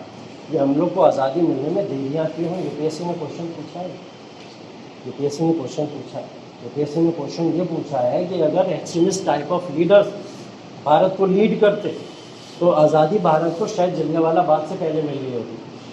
ठीक है, क्योंकि एक्सट्रीमिस्ट का फेस 1917 तक खत्म हो जाता है, ये बोला जाता है। उसके बाद में जलियांवाला बाग हुआ, तो बोले एक्सट्रीमिस्ट को अगर फ्रीली कर दिया जाता या उनको आज़ादी मिलती, तो वो भारत को बहुत जल्दी आज़ाद करा लेते। आपके क्या विचार हैं इस बारे में? ऐसा क्वेश्चन यूपीएससी ने पूछा, लिखने को आता। तो ये विचार को समझने के लिए इन विचारों पे जाना बहुत ज़रूरी है, ये फैक्ट्स आपको पता होना जरूरी। तो जब वर्ल्ड हिस्ट्री पढ़ते हैं हम लोग, तो सिर्फ वर्ल्ड हिस्ट्री के क्वेश्चन में हेल्प नहीं मिलती है, जब हम मॉडर्न हिस्ट्री को लिखेंगे तो अभी हमको यहाँ पे हेल्प मिलेंगे। ठीक है, तो भाई बोस्टन मैसेकर हो गया, ब्रिटिश सोल्जर्स ने 5 सिटीजन्स को मार दिया जो अमेरिकन सिटीजन्स थे। अब इसको लेकर पूरी तरीके से आग बबूला हो गए लोग। ठीक, इतने आग बबूला हो गए कि लोग इतना वायलेंट हो गए, लोग सड़कों पे उतर आए, उन्होंने वायलेंस को अपना लिया, और वायलेंस को अपना के ब्रिटिशर्स जहाँ पे दिखते थे, जैसे दिखते थे, उनको मारना या शूट करना शुरू कर दिया। ठीक है, अब ये लोग, इन्होंने सीधे यहाँ से एक चीज़ डिक्लेयर कर दी, जो चीज़ हमारे यहाँ बहुत लेट डिक्लेयर हुई। इन्होंने बोला कि अब हम लोग अगेंस्ट हैं क्राउन रूल के, हमको क्राउन रूल नहीं चाहिए। अभी तक आप लोग क्राउन शिफ्ट कर रहे थे, हमने क्राउन शिफ्ट के ऊपर किसी भी तरीके का कोई भी क्वेश्चन मार्क नहीं लगाया, लेकिन अब हमको क्राउन शिफ्ट नहीं चाहिए। क्राउनशिप को हटाइए जैसे जैसे हमने स्वराज अपनाया था। स्वराज का मतलब क्या था, कोई भी दूसरी पावर हमारे ऊपर रूल नहीं करेगी आगे। यही इन्होंने बोला कि वायलेंस भी करेंगे, सब करेंगे। और बोस्टन मैसेकर के बाद में इन्होंने इस चीज़ को बहुत क्लियर कर दिया कि अब क्राउन रूल अमेरिका के ऊपर रूल नहीं करेगा। यही हमारा इकलौता मकसद। तो इससे हमको इम्पोर्टेंट चीज़ क्या मिली, इससे हमको इम्पोर्टेंट चीज़ ये मिली कि बोस्टन मैसेकर के बाद में लोगों ने क्राउन रूल को मानना ख़त्म कर दिया। अब क्राउन रूल को नहीं मानते। इसके अंदर हेल्प करने वाले लोग कौन कौन थे बोस्टन मैसेकर के अंदर? अभी पीछे नाम आप लोगों ने पढ़े हैं कुछ। सैमुअल का नाम पढ़ा अभी आपने, ठीक है। सैमुअल कौन थे? इसके लीडर बने थे बोस्टन मैसेकर को आगे और ज़्यादा बढ़ाने वाले। कौन सैमुअल? जिन्होंने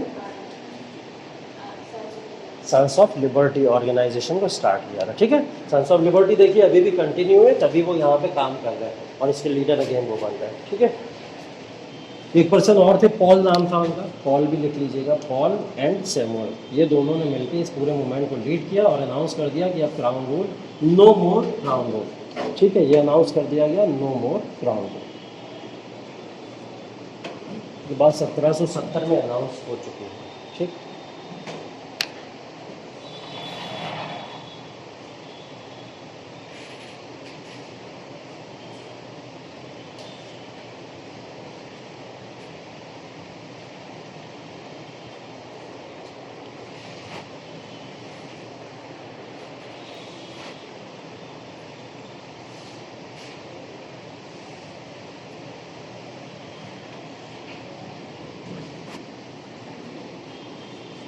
चलिए, अब इतना बड़ा जब आंदोलन शुरू हो जाएगा, तो जब ये आंदोलन शुरू हुआ था, तो आंदोलन शुरू हुआ किस वजह से था? पीछे जाओ। आंदोलन शुरू क्यों हुआ था जिसकी वजह से इतना बड़ा मैसेकर हो गया? वहाँ पर हुआ क्यों था ऐसा? टैक्सेशन बढ़ा दिया गया था, बेसिकली चाय के ऊपर बढ़ाया गया था। तो ये लोग चाय से भड़के हुए थे, चाय नुकसान कर रही थी अंग्रेज़ों, ठीक है, इसलिए चाय से भड़के हुए थे। तो इन्होंने बोला चलो रो मत, चाय पिला देंगे तो, ठीक। तो इन्होंने क्या करा, टी एक्ट बना दिया, ठीक है। बोले इसीलिए तो बवाल कर रहा, ठीक है रुक जाओ, चाय पिला देते हैं तुम लोगों को। तो इन लोगों ने यहाँ पे टी एक्ट बना दिया 1773। अब टी एक्ट बनाया गया 1773 को लेके, तो सब लोग खुश कि अरे वाह चलो टी एक्ट आ गया। टी एक्ट के अंदर क्या होगा, चाय हम लोग को मिलना वापस से शुरू हो जाएगी, जैसे चाहेंगे चाय का व्यापार भी करेंगे और चाय भी मिलेगी, ठीक है। यहाँ पे जो थे ब्रिटेन के पीएम बदल चुके थे, जिनका नाम था लॉर्ड नॉर्थ, ठीक है। लॉर्ड नॉर्थ वहाँ के प्राइम मिनिस्टर थे इस समय, और किंग तो वही है, जॉर्ज थर्ड अभी भी किंग वहीं पे हैं, लेकिन प्राइम मिनिस्टर चेंज हो चुके हैं यहाँ पे। अब इन्होंने क्या करा, यहाँ पे जब ये प्राइम मिनिस्टर बन के आए तो इनको पता लगा टी को लेके बवाल चल रहा है, चाय को लेके बवाल चल रहा है, तो चाय को लेके एक एक्ट बना दिया। उन्होंने तो बोला ठीक है, सारे टैक्सेस रिमूव कर दो, जितने भी टैक्सेस तुमने अभी लगाए थे पीछे, जितने भी टैक्सेस तुमने लगाए थे अभी टाउनशेंड एक्ट के अंदर, टाउनशेंड एक्ट पढ़ा अभी हम लोगों ने, उन टाउनशेंड एक्ट के अंदर बोले जितने भी टैक्सेस लगाए थे सारे के सारे टैक्सेस रिमूव कर दो एक्सेप्ट टी, ठीक है। तो पता नहीं चाय में क्या गुस्सा थी इन लोगों को। तो लोग तो इस बात पे खुश थे कि चलो यार चाय के ऊपर जब टी एक्ट आ रहा है तो चाय पे हो सकता मोहलत मिल जाए, आसानी मिल जाए। इन्होंने उल्टा कर दिया, ठीक है। नाम उत्तरी है दक्षिणी आदमी, ठीक है। तो इन्होंने क्या करा, आके सीधा का सीधा टी के ऊपर टैक्सेस छोड़ दिया, बाकी सबके ऊपर टैक्सेस हटा दिए। अब टी इतना इंपॉर्टेंट है क्यों इसको लेके बवाल चल रहा है? ये लोग टैक्स हटाने को तैयार नहीं, वो कह रहे हटाओ वरना फिर बवाल करेंगे, ठीक है। तो ये सब चीज़ें टी को लेके इतना इंपॉर्टेंट क्यों थी? एक्चुअल में टी क्या थी, मेन सबसे ज़्यादा सबसे बड़ा व्यापार बन चुका था ईस्ट इंडिया कंपनी का, ठीक है। चाहे वो अमेरिकन कॉन्टिनेंट के अंदर हो, चाहे वो इंडियन सब कॉन्टिनेंट के अंदर हो, चाहे वो अफ्रीकन के अंदर हो, तो इन सारी टेरिटरीज़ के अंदर टी एक बहुत इम्पॉर्टेंट फैक्टर बन चुका था प्रोडक्शन का, जिसके थ्रू ईस्ट इंडिया कंपनी सबसे ज़्यादा प्रॉफिट अगर किसी से लेती थी तो वो चाय से लिया करती थी। और अगर चाय को लेकर कोई समझौता किया जाता था तो उससे पूरे ब्रिटेन को लॉस हुआ करता था, ठीक है। लॉस का मतलब इनको लॉस नहीं होता था, जो इंसान करोड़ों रुपए इलीगल जेब में डाल रहा है उसके ऊपर 1-2 करोड़ रुपए का कोई फ़र्क पड़ना नहीं चाहिए था, लेकिन वो 1-2 करोड़ भी लूज़ करने को ये लोग तैयार नहीं थे। उनको लगता था हमारा घाटा होना शुरू हो जाएगा, हम टी के ऊपर टैक्स नहीं छोड़ सकते, तो इन्होंने टी के ऊपर टैक्स कंटिन्यू कर दिया। अब टी के ऊपर जब टैक्स कंटिन्यू कर दिया इन्होंने, तो लोग बोले अब रुको तुम, हो गया बवाल, अब होगा बवाल। बोले अब क्या बवाल होगा? बोले शिप्स वगैरह जाती हैं सारी की सारी, और सारी शिप से ही तो करते हो तुम लोग, टी को इधर से उधर जो करते हो तुम लोग, सारी शिप से करते हो। तो ये सारे के सारे लोग शिप्स में जाके चढ़ गए, जहाँ से टी को ले जाया जा रहा था, सारा का सारा टी से इधर से उधर जो एक्सपोर्ट होते थे शिप्स से चले जा रहे, ठीक है। तो ये सारे लोग जो थे वहाँ शिप्स के ऊपर चढ़ गए, और शिप के ऊपर चढ़ने के बाद इन्होंने करी टी पार्टी। करी टी पार्टी, ठीक है। और इस टी पार्टी को नाम दिया गया बॉस्टन टी पार्टी, ठीक है, इसको नाम दिया गया बॉस्टन टी पार्टी। ये इसका फॉर्मेशन हुआ है, ये अर्ली की बात है, और ये लेटर की बात है, दिसंबर 1773 में इसका फॉर्मेशन हो गया बॉस्टन टी पार्टी, ठीक है। मैंने ये बोला कि सारे के सारे लोग प्रोटेस्ट करेंगे अब कि आपने टैक्सेस टी के ऊपर नहीं हटाए, और नहीं हटा रहे हो, फिर देखो अब हम क्या करते हैं। इन्होंने क्या करा कि जितने भी शिप्स जाते थे जो टी को लेके इधर से उधर से पूरा प्रोडक्शन का जितना भी टी होता था सब इधर से उधर एक्सपोर्ट इंपोर्ट किया करते थे, उन सारी शिप्स के ऊपर कंट्रोल करने की प्लानिंग बनाई है सारे लोगों ने। और कंट्रोल करने की प्लानिंग बनाने के लिए इन्होंने पूरा का पूरा ऑर्गेनाइजेशन बना लिया, जिस ऑर्गेनाइजेशन को इन्होंने नाम ही दे दिया बॉस्टन टी पार्टी, ठीक है। बोले बॉस्टन, अब ये पार्टी का मतलब वो नहीं है कि आप पार्टी करो, चाय की पार्टी हो रही है ना, ये पार्टी नहीं हो रही है, वो वाली पार्टी नहीं है। ये पार्टी का मतलब, ये पार्टी का मतलब क्या है, एक ऑर्गेनाइजेशन है, ठीक है, एक ऑर्गेनाइजेशन, ठीक। जैसे हर कांग्रेस इंडियन नेशनल कांग्रेस नहीं होती, क्योंकि कांग्रेस का मतलब पार्टी होता है, ठीक है। उसी तरीके से यहाँ पे हर पार्टी का मतलब बर्थडे पार्टी नहीं होती, ठीक है। यहाँ पे पार्टी का मतलब ऑर्गेनाइजेशन भी होता है। तो इसको नाम दिया गया बॉस्टन टी पार्टी, ठीक है, बॉस्टन टी पार्टी। अगेन मैं यहाँ पे फिर से नाम उन्हीं का लिखने वाला हूँ, एडम सैमुअल्स, ठीक है। इन्होंने साथ नहीं छोड़ा, लग रहा चाय के सबसे ज़्यादा चरसिया यही, ठीक है।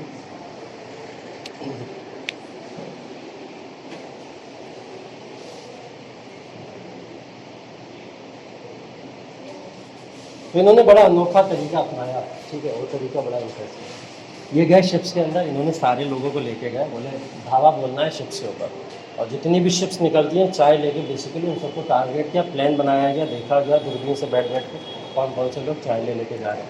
तो सारी चाय जितने भी लोग लेके जा रहे थे उन सब शिप्स को टारगेट किया गया, और उनके ऊपर अली बाबा वाला मार्क लगा दिया गया, ठीक है। जैसे अली बाबा 40 चोर में घरों के ऊपर निशान नहीं लगा दिया भैया ये आने का, वैसे निशान लगा दिए। अब उन सारी शिप्स के ऊपर ये सारे लोग चढ़ गए जा रहे, ठीक है। तो चढ़ तो गए, तो इनसे पूछा गया करना क्या है, चढ़वा तो दिए हो, करना क्या है? तो बोले जितनी भी चाय मिले सब उठा के पानी में फेंक दो, ठीक है। तो इनको जितनी, इंसान क्या करता है, चाय मिलेगी लूट के भाग जाएगा, कोई भी प्रोडक्ट मिलेंगे रिसोर्सेज मिलेंगे लूट के भाग जाएगा, ये तो करेगा इंसान। ये बोले ना अब पीनी ना पिएंगे ना पीने देंगे, ठीक है। तो जितनी भी चाय का प्रोडक्शन हुआ करता है इन्होंने सब कलेक्ट किया और उठा के सब समुद्र में भिजवा दिया वहाँ से। और बोला जाता है कि उस समय कम से कम 10,000 पाउंड्स की चाय को पूरे समुद्र में मिला के उसकी चाय बना दी गई, ठीक है। 10,000 पाउंड, अगर आज आप इसकी बात करें तो ये अप्रॉक्स $10 मिलियन के आसपास बात हो रही है। इतने का घाटा किया था इन लोगों ने वहाँ पे, ठीक है। इतना बड़ा घाटा, वो भी चाय का, हाय रे है। ये बात कैसे बर्दाश्त हो जाएगी अंग्रेजों से, ठीक। तो अंग्रेजों से ये बात तो बर्दाश्त नहीं है। अब जब बर्दाश्त नहीं आती होती है बात, तो वहाँ पे क्या होता है, इंटॉलरेंस आता है। तो इन लोगों ने एक्ट बना दिया, इंटॉलरेबल एक्ट 1774। बोले चाय की बर्बादी बर्दाश्त नहीं होगी, ठीक।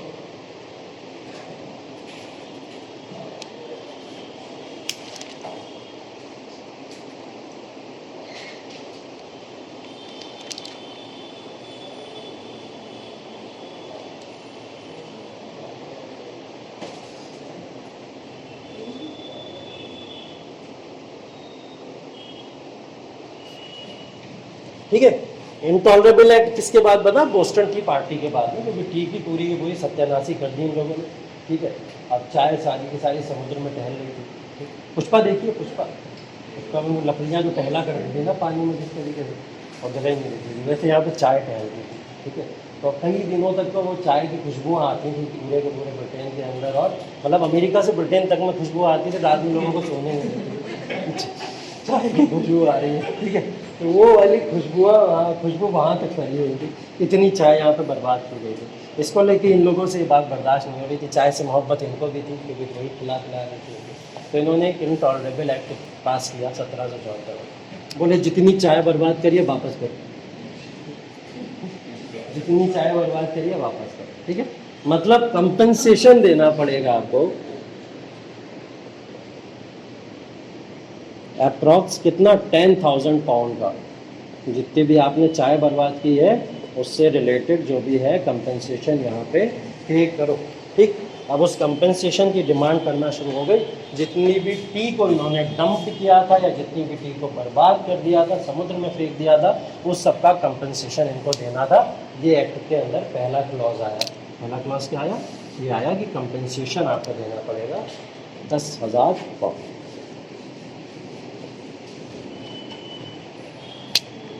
दूसरा, इसके अंदर एक्ट के अंदर एक और चीज़ें पास की गई कि meetings and gatherings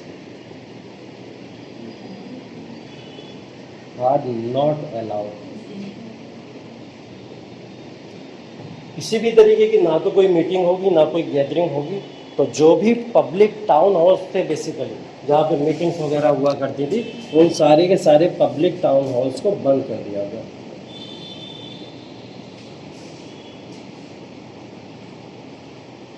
public town halls को बंद कर दिया गया, क्लोज कर दिया गया, ठीक है।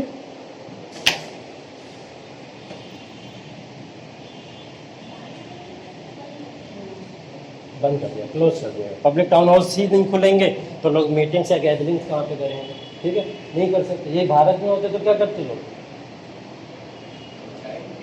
चाय पीते। चाय तो बर्बाद हो गई, अब कहाँ पिएंगे। अगर पब्लिक टाउन हॉल्स भारत में बंद कर दिए जाते तो लोग क्या करते? वहाँ तो मीटिंग्स एंड गैदरिंग्स क्लोज कर दिया, सड़कों पे आ जाते, छुप छुप के मरते।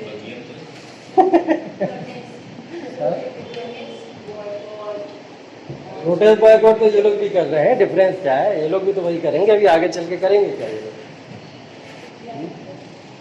चिट्ठियाँ, कबूतर उड़ाएंगे, कबूतर उड़ा के चिट्ठियाँ पास करेंगे। अगर ऐसा इंडिया में हुआ होता तो लोग जाते मजलिसों के अंदर, मंदिरों के अंदर, मॉस्क्स के अंदर, टेम्पल्स के अंदर, इन जगहों पे जा जाके क्या करते? गैदरिंग करते, बात करते। आपको जलियांवाला बाग याद है ना? क्या हो रहा था वहाँ? एक ग्राउंड में गैदरिंग हुई थी, रिलीजियस गैदरिंग की तो ठीक हो, लेकिन उसके अंदर बातें क्या हो रही थी? शाहरुद्दीन किचलू को कैसे छुड़ाया जाए, सत्यपाल मलिक को कैसे छुड़ाया जाए। तो वो पब्लिक मीटिंग्स टाउन हॉल्स में नहीं करके कहाँ कर रहे थे? रिलीजियस प्लेसेस पे कर रहे थे, ठीक है। तो भारत के पास में बुद्धि तो थी, ठीक है, लेकिन उसको सही जगह पे इम्प्लीमेंट करने वाले उस समय बहुत बड़े लीडर्स हमारे हाथ में लगे, और जो लगे भी उन्होंने कहा बस अपनी लाठी से धीरे धीरे धीरे धीरे चलते रहे। हाँ, यूनिटी क्रिएट करने में भी बहुत समय लग गया, यूनिफिकेशन भी नहीं था, काफ़ी प्रॉब्लम्स भी आई बीच बीच में, और एक परमानेंट लीडर नहीं मिला जो बहुत सालों तक काम करता है। जैसे ये एडम सैमुअल हर ऑर्गेनाइजेशन के अंदर आके लीड कर रहे हैं, है ना, यहाँ पे, और हर ऑर्गेनाइजेशन को लीड करके वहाँ आज़ादी दिलाने की बात कर रहे हैं। एडम सैमुअल हटेंगे, वहाँ पर जॉर्ज वॉशिंगटन आ जाएंगे, सोचिए ज़रा। और जॉर्ज वॉशिंगटन वहाँ के अमेरिका के पहले कौन थे? प्रेसिडेंट थे। इंडिपेंडेंट अमेरिका के सबसे पहले प्रेसिडेंट जॉर्ज वॉशिंगटन थे, ठीक है। इसलिए वहाँ पे वॉशिंगटन सिटी बना, बहुत बड़ा स्टेट बना फिर उसके बाद, हाँ, इसीलिए बना था। तो मीटिंग्स एंड गैदरिंग्स को यहाँ पे बैन कर दिया गया, ठीक है। इसके बाद में इसी के अंदर एक और एक्ट पास हुआ, उसको बोला गया, इसी के अंदर में है वो क्यूबेक एक्ट, ठीक है। इसी के अंदर है जिसको हम लोग क्यूबेक एक्ट कहते हैं, QUEBEC, QUEBEC, क्यूबेक एक्ट।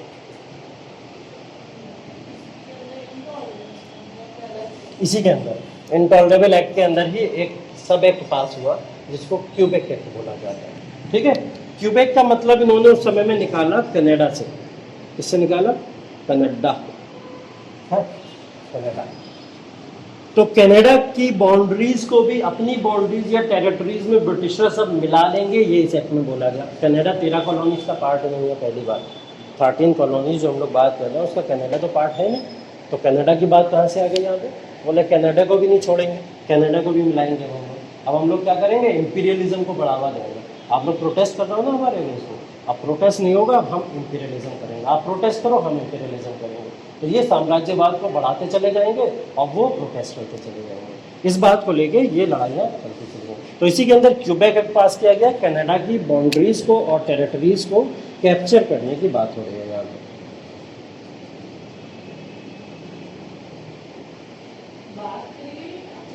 वर एक्सटेंडेड, बढ़ा लिया, हाँ कर लिया।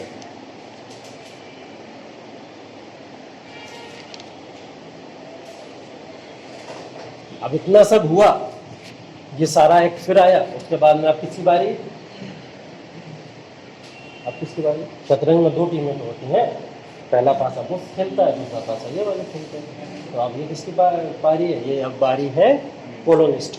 अब कॉलोनिस्ट करें, कॉलोनिस्ट 13 कॉलोनी के लोग, ये सब वही लोग तो कर रहे हैं, तो कौन करेंगे, कॉलोनिस्ट की बारी आ गई है। कॉलोनिस्ट ने इनटॉलरेबल एक्ट 1774 के अगेंस्ट में एक मुहिम शुरू करी और उस मुहिम को बोला जाता है लोमिंग फाइटर्स।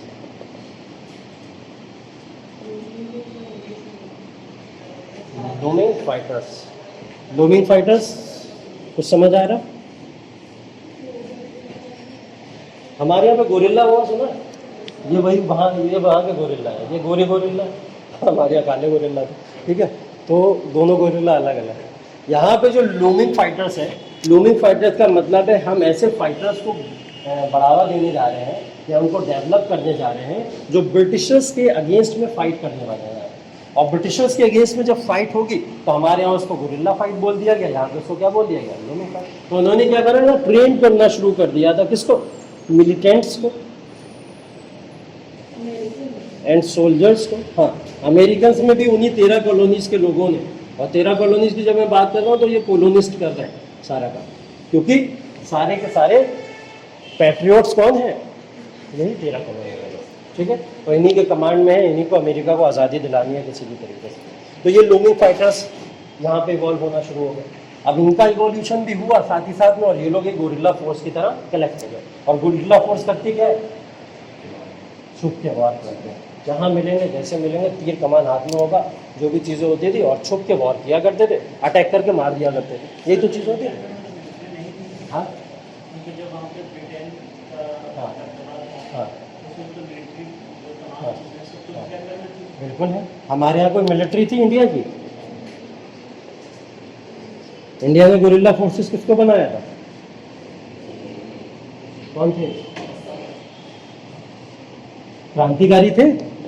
भारत के कुछ क्रांतिकारी लोग जो भारत को आज़ादी दिलाना चाहते थे, वही तो लोग थे, ठीक है। ये क्या सोल्जर्स ही थे, नहीं थे ना, सोल्जर्स तो नहीं थे, ये तो पीजेंट्स थे।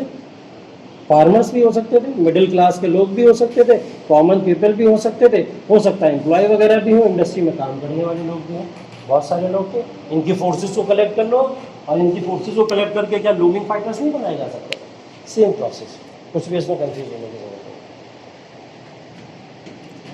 ठीक। चलिए भाई, ये भी बन गया लूमिंग फाइटर्स। लूमिंग फाइटर्स क्या कर रहे हैं, छुप छुप के अटैक कर रहे हैं। एक काम तो इन्होंने आसान कर दिया कि जितने भी ब्रिटिशर्स हैं उनकी बैकबोन तो एटलीस्ट हो गई, ठीक है। अब उसके अगेंस्ट में एक और काम हुआ, बोले इतने से काम तो चलेगा नहीं, बातें आगे बढ़ानी पड़ेगी। आज़ादी तो जहाँ जहाँ मिली है कांग्रेस ने ही दिलाई है, इसलिए यहाँ पे कांग्रेस बनेगी, फर्स्ट कॉन्टिनेंटल कांग्रेस। हाँ हाँ, ये थोड़ी जाएंगे यहाँ से आज़ादी दिलाने, वहाँ 1774 वो दोनों फाइटर्स बन गए, एक फोर्स काम कर रही है, ब्रिटिशर्स की बैकबोन तो होते चले जाएंगे। और उसी के बाद में यहाँ पे इन 13 कॉलोनीज़ के लोगों ने, या कॉलोनिस्ट ने, या फिर पैट्रियोट्स ने मिल के क्या करा, एक फर्स्ट कॉन्टिनेंटल कांग्रेस का फॉर्मेशन किया था, ठीक है। इसमें सारे के सारे 13 कॉलोनीज़ के जो लोग थे वो सब रिप्रेजेंटेटिव बनाए गए थे, क्योंकि 13 की 13 कॉलोनीज़ इसके अंदर में है ब्रिटिशर्स के, तो वो 13 की 13 कॉलोनीज़ क्या करेंगी, मिलके एक रिप्रेजेंटेटिव बनाएंगे। इसको बोला जाता है, ये अमेरिका के अंदर पहला असेंबलेंस था, पहला ऐसी असेंबली हुई थी जिसने इन 13 कॉलोनीज़ के लोगों को एक स्टेज पे लाके खड़ा कर दिया। और जब वो सारे के सारे लोग एक स्टेज पे आके खड़े हुए तो उनका टारगेट क्या होगा? अमेरिका को आज़ादी दिलाना, ब्रिटिशर्स को यहाँ से हटाना। तो उन्होंने इस चीज़ को यहाँ पे टारगेट बनाया अपना, एम बनाया अपना, कि फर्स्ट कॉन्टिनेंटल कांग्रेस का एम और टारगेट ये है कि ये 13 कॉलोनीज को फ्रीडम दिलाई जाए। ठीक है, अब यहाँ पे इन्होंने फ्रीडम अनाउंस कर दिया। ठीक, फर्स्ट कॉन्टिनेंटल कांग्रेस 13 कॉलोनीज के रिप्रेजेंटेटिव बनाएगा, हर कॉलोनी का एक लीडर आएगा, एक रिप्रेजेंटेटिव आएगा। ऐसे 13 बड़े बड़े लीडर्स कलेक्ट हुए एक जगह पे और उन्होंने एक फॉर्मेशन किया एक पार्टी का, और वो पार्टी ऑर्गेनाइजेशन का नाम क्या था? First continental Congress. उसने अपना टारगेट या मुहिम क्या चलाई? हमको चाहिए फ्रीडम, और फ्रीडम किससे चाहिए? ब्रिटिशर से फ्रीडम चाहिए। ठीक है, उसके लिए क्या करेंगे? ये कहने से मिल जाएगी क्या? आंदोलन चलाना पड़ेगा ना, तो आंदोलन चलाएं। आंदोलन चलाया, सारी की सारी जितनी भी गुड्स हैं उनको क्या करा जाएगा? बायकॉट कर दिया जाएगा। ब्रिटेन के साथ में ट्रेड इन्होंने अपनी तरफ से रोक दिया। क्या करा इन्होंने? पहली बात तो बॉयकॉट किया इन्होंने सारी की सारी गुड्स को, उसके बाद में इन्होंने ट्रेड को रोक दिया विद ब्रिटेन। अभी ब्रिटेन के हाथ में ये पावर थी ना कि मेरे साथ ट्रेड मैं करूँ ना करूँ तो मेरी मर्जी है। ये पावर किसने अपने हाथ में छीन ली? फर्स्ट कॉन्टिनेंटल कांग्रेस के लीडर्स ने। और फर्स्ट कॉन्टिनेंटल कांग्रेस के लीडर्स ने अनाउंस कर दिया कोई भी ट्रेड नहीं करेगा ब्रिटेन के साथ में। अमेरिका की कोई भी कॉलोनी ट्रेड नहीं करेगी ब्रिटेन के साथ। नहीं इम्पोर्टेंट, एकदम 13 लीडर्स को भी याद करोगे बैठ के। एडम सैमुअल्स याद करो। नहीं, जहाँ इंपॉर्टेंट होगा वो बताएंगे। ठीक है, अभी एडम सैमुअल्स को याद रखना, उसको रखो। आगे वॉशिंगटन आएंगे उनको याद रखना। ठीक है, और 2-4 जो भी नाम आए उनको याद रखिए, बाकी जरूरी है। फर्स्ट कॉन्टिनेंटल कांग्रेस 1774 के अंदर बन गई। अब ये तो वही बात होगी पूरी तरीके से कि ब्रिटिशर्स के साथ में पूरी तरीके से उन्होंने डिक्लेयर कर दिया है कि हम कोई ट्रेड आपके साथ करेंगे नहीं, कोई व्यापार हमारे साथ होगा नहीं आपका। और ब्रिटिशर्स अमेरिका के अंदर रुके क्यों? व्यापार करने के लिए ही रुके। तो ब्रिटिशर्स इसके अगेंस्ट में क्या करेंगे? अपने एक्ट, लॉज, पावर को यूज़ करना शुरू करेंगे। वॉर अनाउंस हो जाएगा यहाँ पे, और वो वॉर कैसे अनाउंस हुआ उसकी बात करने जा रहे हैं हम लोग यहाँ पे।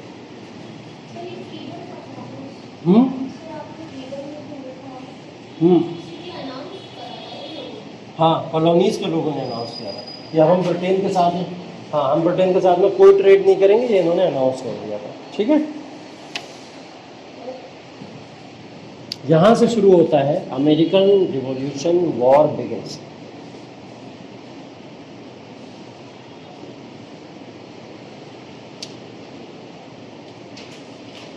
ठीक है, अब वो समय आ गया जब आमने सामने फोर्सेस खड़ी होंगी और गोलीबारी होगी। ठीक है, तलवारें चलेंगी। ठीक?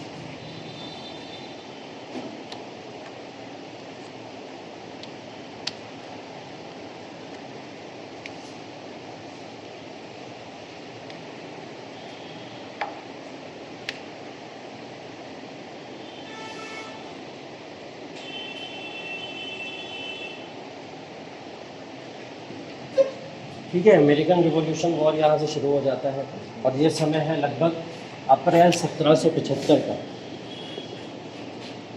अप्रैल 1775 के अंदर वॉर लगभग स्टार्ट हो गया। और वॉर स्टार्ट होने के साथ ही साथ में जितनी भी कॉन्टिनेंटल कांग्रेस की आर्मी थी, ठीक है, कॉन्टिनेंटल कांग्रेस की आर्मी थी। कॉन्टिनेंटल कांग्रेस जो पूरा 13 कॉलोनीज का ग्रुप बना था। ठीक है, अब यहाँ पे नाम इम्पॉर्टेंट हो जाता है। जो कॉन्टिनेंटल कांग्रेस है उसने जो अपनी पूरी की पूरी आर्मी कलेक्ट की थी, आर्मी कौन सी? वही लूमिंग फोर्सेस वगैरह जो बना रहे हैं लोग, और अपनी आर्मी जो इन्होंने बनाई, इसको हेड करने वाले जो थे उनका नाम था जॉर्ज वॉशिंगटन।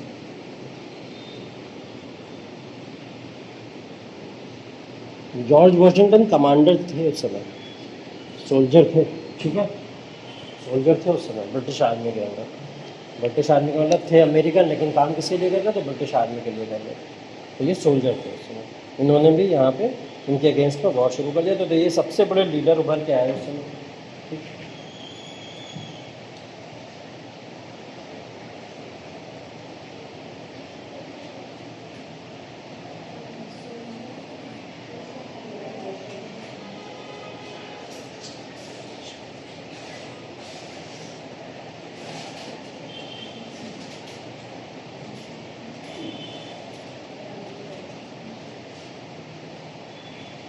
ठीक है।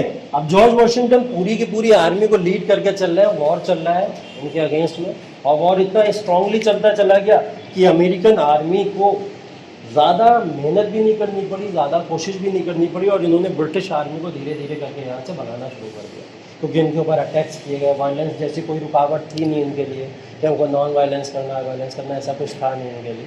तो ये सब चीज़ों को ये लीड करते चले गए, और इतना आसान हुआ इनके लिए कि इतनी आर्मी को इन्होंने अपने एक्सटेंड कर दिया था कि वो आर्मी अमेरिका के इंडिपेंडेंस के लिए लड़ रही है। अब वो अमेरिका की इंडिपेंडेंस के लिए लड़ते लड़ते लड़ते लड़ते पहुँच गए किंग जॉर्ज थर्ड के पास में, ठीक है। और किंग जॉर्ज थर्ड को क्या करा गया, इन्होंने गुलाम बना लिया, अरेस्ट कर दिया वहाँ से, ठीक है। और अरेस्ट करने के बाद में उनको गुलाम बनाने के बाद उनसे बोला कि देखिए हम चुपचाप आपको छोड़ देंगे, और छोड़ तो देंगे लेकिन आप अनाउंस कर दीजिए कि हमने पूरी तरीके से अमेरिका को फ्री कर दिया है, और हमको कोई भी लेना देना अमेरिका से अब नहीं, इतना अनाउंस कर दीजिए, ठीक है। हाँ जी, इन्होंने क्या करा था, अमेरिकन आर्मी ने वहाँ पे जाके उनको कैप्चर किया। कैप्चर करने के बाद में उनसे ये डिमांड करने के बाद में उन्होंने ये चीज़ें करने के बाद में कि चलो किंग जॉर्ज अब मान ही जाएगा, क्योंकि हमने पूरी आर्मी को तो यहाँ से भगा दिया। ये इनको लगा, जब इनको ये लगा, ये कहने के बाद में अपना अपील कर करा के चले आए, ठीक। अरे चिड़िया, क्या आपने मेडिवल हिस्ट्री पढ़ी? मेडिवल हिस्ट्री पढ़ी? मेडिवल हिस्ट्री के अंदर अगर आपने देखा होगा कि अलाउद्दीन खिलजी अपनी गद्दी के ऊपर बैठे हुए हैं, और आके राणा महाराणा प्रताप ने उनको अगर घेर लिया, उनके पूरे के पूरे फोर्ट को घेर लिया अगर आके, उनके टाउन को घेर लिया अगर आके, या वो किसी और जगह पे गए हुए हैं, कहीं विजिट के लिए गए हुए हैं, वहाँ पे आके अगर किसी ने घेर लिया, तो दो ऑप्शन होते थे, या तो आपकी आर्मी इतनी मजबूत हो आपको बचा ले, या तो वो आर्मी जो चाहेगी राजा के साथ में करेगी। ऐसे ही तो हुआ करता है। तो कोई बड़ी बात तो नहीं होती थी कि किसी की आर्मी किसी राजा को जाके घेर ले या पकड़ ले। रजिया सुल्तान को तो ऐसे घेर के मार दिया गया था, शहंशाह थी पूरे भारत की वो। उसको क्या करा था, ट्रेटर्स ने घेर के मार दिया, डाकू लुटेरे वगैरह जो हुआ करते थे मार ही दिया था ना घेर के। तो क्या कर पाए? इसी तरीके से यहाँ के लोगों ने भी ये काम किया था। सिर्फ वो जब क्या करा था, उनको धमकाने के लिए या सिर्फ एक डिमांड के लिए गए थे, इसलिए उनको कैप्चर कर लिया और उनको बंदी भी बना दिया था कुछ समय के लिए कि आप हमारी बात मानेंगे या नहीं मानेंगे। तो उन्होंने बोला ठीक है जाओ भैया, बूढ़ा आदमी हूँ मैं, मरा जाऊँगा, हार्ट अटैक आ जाएगा मेरे को, जो होगा देखा जाएगा, तुम लोग जाओ, मैं तुम्हारी बात मान लूँगा। तो सारे लीडर्स यहाँ से चले गए। उन्होंने बोला चलो हमको आज़ादी अब सुनिश्चित है, मिल जाएगी आज़ादी इसके बाद में। तो जैसे वो यहाँ से गए, किंग जॉर्ज थर्ड ने बोला ये सारे के सारे फर्स्ट कॉन्टिनेंटल के लोग ट्रेटर्स हैं, लुटेरे हैं, ठीक है। बोले लुटेरे हैं और मेरे साथ इन्होंने ये तरीके ये चीज़ें की हैं और मैं इनको बिल्कुल भी आज़ाद करने के मूड में तो नहीं हूँ, ठीक है। मैंने बोला ना ये अपने ऊपर पर्सनल लेकर पहले से बैठा हुआ था, अब उसको आगे पर्सनली जब पकड़ लिया तो उसको लगा पक्का पर्सनल है तो मेरे साथ, ठीक है। तो उसको ये सब चीज़ें लगी, तो उसने क्या करा अपने उसी गुस्सा के अंदर बोले मैं तो आज़ाद करने के मूड में बिल्कुल नहीं और मैं ना करूँगा आज़ाद, ठीक। इसके अगेंस्ट में जितने भी कॉलोनिस्ट थे, ठीक है, या जितने भी हम लोग कॉलोनिस्ट के साथ में पैट्रियट्स देखते हैं, तो वो कॉलोनिस्ट पैट्रियट्स यही सब तो हैं जो यहाँ आंदोलन कर रहे हैं सारे के सारे लोग। इनको धोखा मिलता है कुछ लॉयल्स से। किससे? लॉयल्स। ब्रिटिशर्स के साथ में लॉयल्स भी तो थे जो ब्रिटिशर्स को सारी की सारी इंफॉर्मेशन दे दिया करते थे कि अब क्या क्या हो रहा है, क्या क्या हो रहा है, क्या क्या हो रहा है। तो इन्होंने यहाँ पे वही काम किया। लॉयल्स ने फुल्ली सपोर्ट करना शुरू कर दिया ब्रिटिशर्स को। ब्रिटिशर्स आर्मी वापस आ गई इसके अंदर, अमेरिका के अंदर। एक टाइम के लिए फ्री ज़रूर हुए थे, लेकिन ब्रिटिशर्स आर्मी वापस से आ गई और उसने धीरे धीरे करके बॉन्डीज को कंट्रोल करना शुरू कर दिया। जैसे हमने देखा हमारे 1857 के रिवॉल्ट के अंदर हुआ, हमने कई बाउंड्रीज फ्री करा ली, जिसके बाद वापस ब्रिटिशर्स आए, उन्होंने फिर कंट्रोल इस्टेब्लिश कर लिया। सेम अमेरिका के अंदर भी हो रहा है। अब ये बाउंड्रीज का जब कैप्चरिंग शुरू हो गई और बाउंड्रीज की जब कैप्चरिंग हो रही थी, तभी यहाँ पे बहुत बड़ा एक ऐसी चीज़ लोगों के सामने आ गई जिसने पूरे के पूरे आंदोलन को पलट दिया। हमारे यहाँ कोई ऐसा बहुत बड़ा मोमेंट आया नहीं था जिसकी वजह से आंदोलन पलट जाता, ठीक है। वहाँ पे एक ऐसा मोमेंट आ गया। यहाँ पे एक कॉमन सेंस नाम का पैम्पलेट पब्लिश हो गया। ये एक पैम्पलेट है, ठीक है, कॉमन सेंस नाम का। एक्चुअली में ये बुक थी पूरी एक बुक की तरह या मैगजीन की तरह समझ लीजिए इसके अंदर, और इसके अंदर तमाम वो बातें लिखी हुई थी कि एक नेशनलिस्ट होता क्या है, उसको अपने देश के लिए क्या करना चाहिए, कुर्बानी कब देनी चाहिए, कब वो ज़रूरी चीज़ें कि आपको कैसे वॉर को लड़ना चाहिए, कब पीछे हटना चाहिए और कब आगे बढ़ना चाहिए। तो लोगों को पक्की पकाई रेसिपी मिल गई कि खाना कैसे बनाना है, ठीक है। तो वो खाना कैसे बनाना है वो वाली रेसिपी इस पैम्पलेट के अंदर लोगों को देखने को मिली। तो जैसा जैसा उसके अंदर लिखा हुआ था उन्होंने वैसा वैसा करना फॉलो कर दिया। ठीक है। इस पैम्पलेट को लिखने वाले थे थॉमस पेन। थॉमस पेन, इनका बहुत बड़ा योगदान है। बोला तो वैसे जाता है वॉशिंगटन ने जिस तरीके से लीड किया था वो लगभग फ्री करा चुके थे पूरी कंट्री को।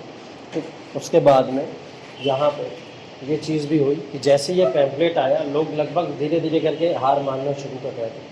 लेकिन इन्होंने क्या करा था, यहाँ पे इस पैम्पलेट के अंदर बहुत बड़ा बड़ा एक वर्ड लिखा हुआ था और उस वर्ड को इस तरीके से लिखा था, इंडिपेंडेंस। ठीक है। इंडिपेंडेंस लिखने का मतलब यहाँ पे लोगों के दिमाग में ये आ गया, जब तक तोड़ेंगे नहीं तब तक छोड़ेंगे नहीं। ठीक। तो ये वाली बात लोगों के दिमाग में यहाँ पे बैठ गई। और जब ये बात बैठ गई तो अब उनको कोई रीज़न नहीं चाहिए था, कोई गारंटी नहीं चाहिए थी, कोई एग्रीमेंट नहीं चाहिए था और ना ही कोई ऐसी वजह चाहिए थी जिसके लिए वो अंग्रेज़ों से लड़े। ठीक है। तो उनको तो बस क्लियर था हमको चाहिए इंडिपेंडेंस, और इंडिपेंडेंस को लेने के लिए, गेन करने के लिए हमको जो कर मिलेगा हम करेंगे। यहाँ से एक एनर्जी या स्पार्क क्रिएट हो गया इन लोगों के बीच में। वरना शायद जो कॉलोनीज़ के लोग यहाँ पे जिस तरीके से दबते चले जा रहे थे या ब्रिटिशर्स जैसे वापस आ रहे थे, शायद कॉलोनीज़ को वापस वो लोग कैप्चर करे रहते और हम लोग कंट्रोल इस्टेब्लिश यहाँ पे नहीं देख पाते कि अमेरिका ने वापस से कंट्रोल कर सके। तो यहाँ पे जब ये पैम्पलेट आया, इस पैम्पलेट ने लोगों की इतनी मदद करी कि लोगों ने क्या करा, जितने भी अब हम लोग ने देखे हैं भारत के अंदर कि लोगों ने अपनी वकालत की या जो भी थे लीगल एक्टिविटीज़ छोड़ दी थी, प्रैक्टिसेस छोड़ दी थी। ठीक है। लोगों ने जॉब छोड़ दी थी, पूरी तरीके से बायकॉट कर दिया था। 1942 ऐसा बायकॉट कि पूरे देश ने मिलकर उसके अंदर हिस्सा लिया था, चाहे वो सिटीजन्स हो, चाहे वो कोई भी फोर्सेस हो, आर्मी हो, कोई भी, सभी ने हिस्सा लिया था उसके अंदर। तो यही वाला हिस्सा यहाँ पे देखने को मिला। अब पूरे देश की जनता लगभग साथ में आ चुकी थी। लॉयर्स को वो लोग पहचान चुके थे और लॉयर्स को पहचानने के बाद में उन्होंने क्या करा, उनको पकड़ पकड़ के घेर घेर के मारना भी शुरू कर दिया। ठीक है। तो लॉयर्स भी निपटते चले गए यहाँ पे। लॉयर्स निपटते चले गए तो इन्होंने बोला कि फर्स्ट कॉन्टिनेंटल कांग्रेस जो हमारा हुआ था उसके अंदर कुछ बातें अधूरी रह गई, एक कॉन्फ्रेंस और करी जाए इसकी आज़ादी के लिए। तो इन्होंने यहाँ पे सेकेंड कॉन्टिनेंटल कांग्रेस अनाउंस कर दी।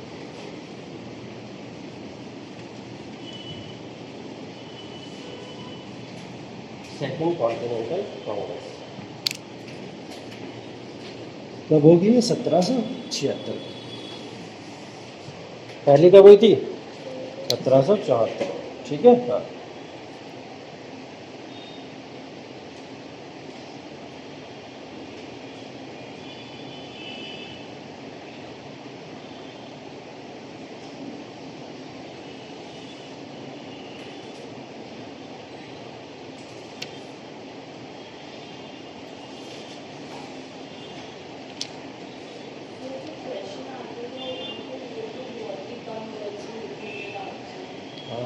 इसको कन्वर्ट में तो लिखना है, पूरी स्टोरी नहीं लिखनी है। पूरी स्टोरी समझने के लिए ज़रूरी है आपको। हाँ, कोर्स इवेंट्स तो याद करोगे ना कि किसके बाद में क्या क्या हुआ, इसीलिए तो इवेंट्स को सब ऐसी चरखी बना के पढ़ा रहा हूँ ना। ठीक है। वरना तो कहीं भी कैसे भी लिख के इवेंट्स लिखता जाता, आगे बढ़ता जाता वहाँ। लेकिन इवेंट्स को आपके दिमाग में फंसाने के लिए उसके स्टोरीज़ की तो बात करनी पड़ेगी ना। तो वो इवेंट्स को इस तरीके से पढ़ना है।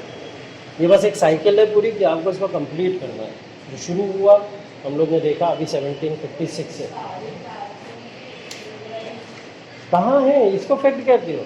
फैक्ट तो वो होते बहादुर शाह जफर, उसके बाद में अहमद शाह, ये वो तमाम इतने सारे आपको रूलर्स को याद करना पड़ता था। ठीक है। फैक्ट तो मॉडर्न हिस्ट्री में पढ़ने पड़ते थे। ईस्ट इंडिया कंपनी कहाँ कहाँ पे खुली, किसके साथ में उसने ट्रेड किया, ये सब चीज़ें बहुत नहीं फैक्ट। इसको फैक्ट कहाँ जाएंगे? इसमें तो बस यही तो याद करना। पार्टी तो खुद ही याद हो जा रही है, बॉस्टन टी पार्टी। ठीक है। याद हो गई कि नहीं हो गई? ठीक हो जाती है। बहुत सिंपल सिंपल से वर्ड है, अपने आप ही याद हो जाए। ठीक है। तो सेकंड कॉन्टिनेंटल कांग्रेस 1776 में इन्होंने बोला कुछ बातें अधूरी रह गई थी, उन बातों को पूरा करते हैं। और वो बातें क्या थी? We declare America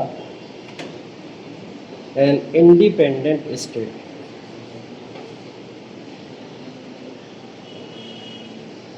and now these 13 colonies will together form United States of America. ठीक है, तो सेकेंड कॉन्टिनेंटल कांग्रेस ने बचा बचाया जो काम था वो पूरा कर दिया आके। इन्होंने इसको पहले बोला ये कॉलोनीज नहीं है, ये एक स्टेट है, और ये 13 अलग अलग स्टेट है जिनकी हम लोग यहाँ पे बात कर रहे हैं। और इन 13 स्टेट को हम लोग एक इसका एक यूनियन बनाने जा रहे हैं, और इसी यूनियन को क्या बोलेंगे हम लोग? United states of America. ठीक है,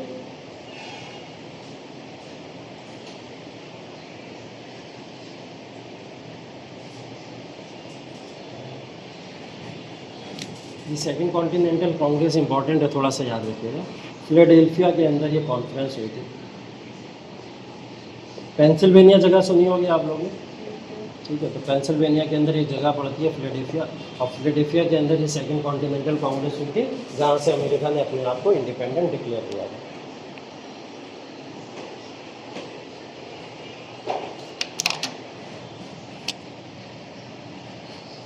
ठीक है, इसी कॉन्फ्रेंस के अंदर एक पर्सन थे जो इसको लीड कर रहे थे, हेड थे इसके, जिनका नाम था थॉमस जेफरसन।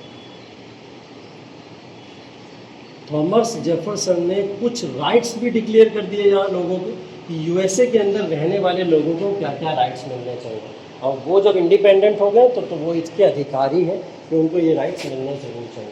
ठीक है, और वो राइट्स कौन कौन से थे?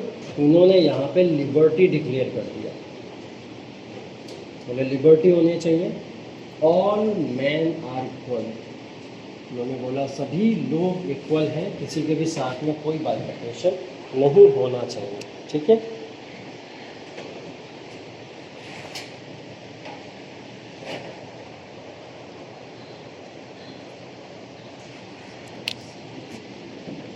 लाइफ जीने का अधिकार सभी के पास में है, परस्यूट ऑफ हैप्पीनेस, खुश रहने का भी अधिकार सभी के पास में है। ये सारे के सारे राइट्स इन्होंने यहाँ डिक्लेयर किए। डिक्लेयर तो इन्होंने किए थे, लेकिन ये वर्ड्स किसके थे? ये वर्ड्स थे जॉन लॉके के। याद है ना जॉन लॉके कौन है? पावर कम्स फ्रॉम पीपल, वही है जॉन लॉके। ठीक है, तो ये फिलोसफर थे वहाँ के, इनके ये वर्ड्स थे, इसी वर्ड्स को इन्होंने यहाँ पे डिक्लेयर कर दिया कि ये यहाँ के इंडिपेंडेंस जिन लोगों को मिली है उन सबको ये राइट्स भी मिलने चाहिए। ठीक है, तो ये राइट्स हम लिबर्टी का देख रहे हैं, आज़ादी का अधिकार उनके पास में है, जीने का अधिकार उनके पास में है, परस्यूट ऑफ हैप्पीनेस, खुश रहने का अधिकार उनके पास में है, और सभी ह्यूमंस इक्वली क्रिएट किए गए हैं, उनके साथ में कोई भी किसी तरीके का डिसइंटीग्रेशन नहीं होना चाहिए। ये भी यहाँ पे डिक्लेयर कर दिया गया है। ठीक,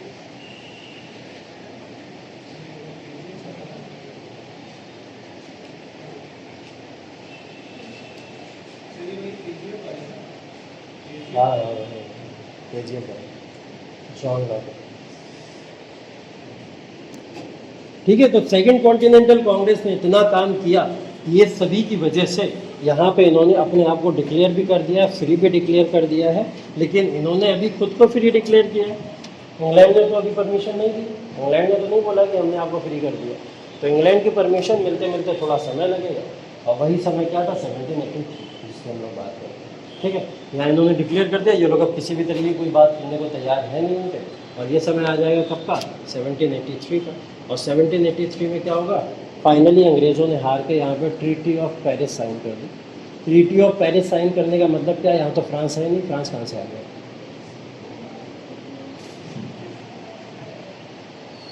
अभी तो फ्रांस की कोई बात ही नहीं करी हम लोगों ने, तो फ्रांस कहाँ से आ गया? जो सेकेंड कॉन्टिनेंटल कांग्रेस हुई थी, उस सेकेंड कॉन्टिनेंटल कांग्रेस में जो अमेरिकन वॉर ऑफ इंडिपेंडेंस चल रहा था, जो लड़ाइयाँ चल रही थी, उन तमाम लड़ाइयों के अंदर फ्रांस ने अपने ट्रूप्स भेजे थे, अपनी सेनाएं भेजी थी फ्रांस ने रिसोर्सेज भेजे थे, फ्रांस ने हथियार भेजे थे। ये सब चीज़ों से फ्रांस ने मदद करी थी, किसकी? अमेरिका की। अमेरिका तब तक फ्री हो ही नहीं पाता जब तक इसको यहाँ से हथियार नहीं मिलते फ्रांस से। तो इन 13 कॉलोनीज़ की फ्रीडम के पीछे फ्रांस का बहुत बड़ा हाथ था, तो इसी वजह से फ्रांस की हेल्प की वजह से इनको यहाँ पे ये तमाम चीज़ें मिली। तो ये बोला गया कि भाई ऐसा समझौता कर लेते हैं। तो देखो, जब दो गुट भिड़ते हैं आपस में, लड़ाई होती है ना, दो कॉलेज के बड़े बड़े गुंडे भिड़ जाएँ, गैंग भिड़ जाए आपस में, तो क्या करा जाता? ना तो भाई तुम्हारी जगह मिलेंगे, ना तुम्हारी जगह मिलेंगे, हो सकता है तुम हम पे अटैक कर दो, हो सकता है तुम हम पे अटैक कर दो, किसी तीसरी जगह पर मिल गए जो किसी के भी जानने वाले नहीं है, तो ऐसी जगह पर मिलकर एक डील फाइनल कर लेते कि भाई देखो आगे से लड़ाई खत्म और अब मिलते रहेंगे। यही तो होता, भरोसा नहीं कर पाते दो गैंग अगर आपस में रहते हैं। सीधे बच्चे रहे होगे तो तुम लोग नहीं समझ पाओगे, तो बदमाश टाइप के रहते हैं कॉलेज के अंदर, उनको ये सब बातें पता होती हैं। ठीक, तो वो दो गैंग ये थे, ये दोनों, और तीसरा गैंग फ्रांस था। फ्रांस तीसरी जगह थी जहाँ पे जाके ट्रीटी साइन हो गई, इसीलिए इसको ट्रीटी ऑफ पेरिस बोला जाता है। तो तीसरी जगह पे जाके दोनों ने समझौता कर लिया कि अब आने वाले समय में किसी भी तरीके का कोई भी डिस्प्यूट नहीं होगा। और यहाँ पे लॉर्ड कॉर्नवालिस ने डिक्लेयर कर दिया कि हम अमेरिका को फ्री करते हैं आज से, और एक डॉक्यूमेंट इनको हैंड ओवर कर दिया जिसको इंडिपेंडेंस एक्ट कहा जाता है। क्या बोला जाता है? American independence act. तो ये 1783 के अंदर अमेरिकन इंडिपेंडेंस एक्ट इनको मिल गया, जिसके थ्रू अमेरिका ऑफिशियली जो है यहाँ पे ग्रेट ब्रिटेन से फ्री हो जाता है। ठीक है,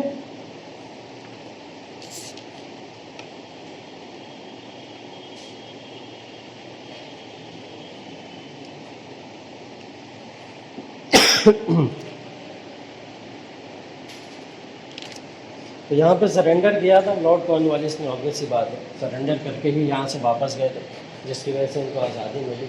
और आज़ादी को बोला जाता है 1776 में मिल जाना, लेकिन एक्चुअल में ये आज़ादी इनको मिली है 1783 में। ठीक है, अब इस डेट को जो है, मैंने जो बोला था 1776, तो 1776 के अंदर 4 जुलाई 1776 को इन्होंने अपनी इंडिपेंडेंस डिक्लेयर कर दी थी, और ये आज तक 4 जुलाई को ही अपना इंडिपेंडेंस डे मनाते हैं। जैसे हम लोग 15 अगस्त मनाते हैं, ये लोग वही मनाते हैं, आज तक उसी को अपना इंडिपेंडेंस डे सेलिब्रेट करते हैं। कब अंग्रेज हमको छोड़ गए, कब नहीं गए, इन्हें उससे लेना देना नहीं। हम लोग ऐसा करते हैं, हम लोग तो करते हैं 15 अगस्त अंग्रेज हमको छोड़ के गए। सर ये जो क्या आज़ादी के लिए लाहौर में जो मीटिंग हुई थी कांग्रेस की, हाँ, हाँ, वहाँ पे जो हमारे लीडर्स थे इंडिया के, हाँ। उन्होंने भी तो कह दिया था हाँ, 1929 के अंदर डिक्लेयर कर दिया गया था, और 26 जनवरी 1930 को पहली बार इंडिपेंडेंस डे भी मनाया था। हाँ, और हम लोग 26 जनवरी को लगातार तब तक 1947 तक उसी को इंडिपेंडेंस डे भी मनाते रहे। ठीक है, लेकिन इन्होंने भी उसी को मनाया था जो इनको पहले आज़ादी इन्होंने डिक्लेयर की थी, ये उसी को कंटिन्यू रखे। इन्होंने बोला जो आज़ादी हमने अपनी कीमतों पे ली थी हम उसी को मानेंगे, जो हमने खुद डिक्लेयर की। अंग्रेज कौन होते हैं डिक्लेयर करके जाने वाले, जो हमने तुमको आज़ाद कर दी, हम उनकी डेट नहीं मानेंगे, हम अपनी डेट मानेंगे। तो ये तब से 4 जुलाई को ही इंडिपेंडेंस डे मनाते हैं। हाँ, जवाहरलाल नेहरू ने उस समय 15 अगस्त को, आज से 1930, हाँ, लाहौर सेशन जो हुआ था उसके बाद में ये सब चीज़ें हुई। ठीक है, तो उसके बाद में जब ये तमाम चीज़ें हो गई, ये सब कुछ हो गया, तो यहाँ पे फ्रांस का जो सपोर्ट था, फ्रांस ने भी सपोर्ट किया, यहाँ पे स्वीडन ने भी सपोर्ट किया था, नीदरलैंड ने भी सपोर्ट किया था, तो कुछ कंट्रीज ने सपोर्ट किया था नो डाउट अमेरिका को, तभी इसको यहाँ पे इतनी बड़ी विक्ट्री मिली थी। बोला जाता है यहाँ पे लगभग 10,000 सोल्जर्स जो थे वो यहाँ पे शहीद हुए थे अमेरिका के। 10,000 सोल्जर्स को यहाँ कुर्बानी देनी पड़ी थी अपनी तकरीबन, तब जाके यहाँ पे अमेरिका फ्री हुआ था। तो अमेरिका की भी आज़ादी इतनी आसान नहीं थी। ठीक है, हाँ, ये जो वॉर चला पूरा, इस पूरे वॉर के दौरान हम लोग देखते हैं कि 10,000 सोल्जर्स लगभग, ठीक, यहाँ पे इनके पूरी तरीके से कोलैप्स हो गया। हाँ, तो इन्हीं 10,000 सोल्जर्स की यहाँ पे बात की जा रही है, जिनके बारे में हम यहाँ बात कर रहे हैं। इन सोल्जर्स से कौन सोल्जर्स थे जो शहीद हो गए? मैंने बोला फ्रांस ने भी अपने सोल्जर्स को भेजा हुआ था, फ्रांस के अलावा और भी स्वीडन, नीदरलैंड ने भी सपोर्ट किया हुआ था, और अमेरिकन सोल्जर्स भी इसके अंदर बहुत सारे मारे गए। अब यहाँ से कहानी थोड़ी सी अदर शिफ्ट हो जाएगी दूसरी जगह, कि फ्रांस ने यहाँ पे इतना सपोर्ट कर दिया, इतना अंधा सपोर्ट किया था अमेरिका को, कि वो ब्रिटेन को बस निकाल के फेंकना चाहता था, बदला लेना चाहते थे ब्रिटेन में। ठीक है, तो फ्रांस ने इतनी अंधी तरीके से सपोर्ट किया कि फ्रांस बैंकक्रप्ट हो गया। क्या हो गया था? बैंकक्रप्ट हो गया था। इसके खजाने खाली हो गए अमेरिका को मदद करते करते। ठीक है, तो अमेरिका को इतनी मदद भी करने की क्या ज़रूरत थी कि तुम्हारे खजाने खाली हो गए। अब इसकी कहानी हम लोग फ्रेंच रिवॉल्यूशन में पढ़ेंगे, यहीं से कनेक्ट हो जाएगी, कहीं दूर नहीं जाना है, यहीं से कनेक्ट हो जाएगी कि फ्रेंच जैसे ही बैंकक्रप्ट हुआ, वहाँ की जनता भड़क गई, बोले अमेरिका को आज़ाद कराने के चक्कर में हमारे यहाँ लोगों को भूखा मार दे रहे। ठीक है, तो ये कौन सा सही तरीका है? ठीक, तो इसके लिए वहाँ फ्रांस के अंदर एक रिवॉल्यूशन शुरू हो गया, वो हम लोग फ्रेंच रिवॉल्यूशन के नाम पे जानते हैं। ठीक, तो इसके जस्ट बाद में हम लोग फ्रेंच रिवॉल्यूशन शुरू करने वाले हैं इसके बाद में, और इसके अंदर कुछ सिग्निफिकेंस और क्रिटिसिज्म रह गए।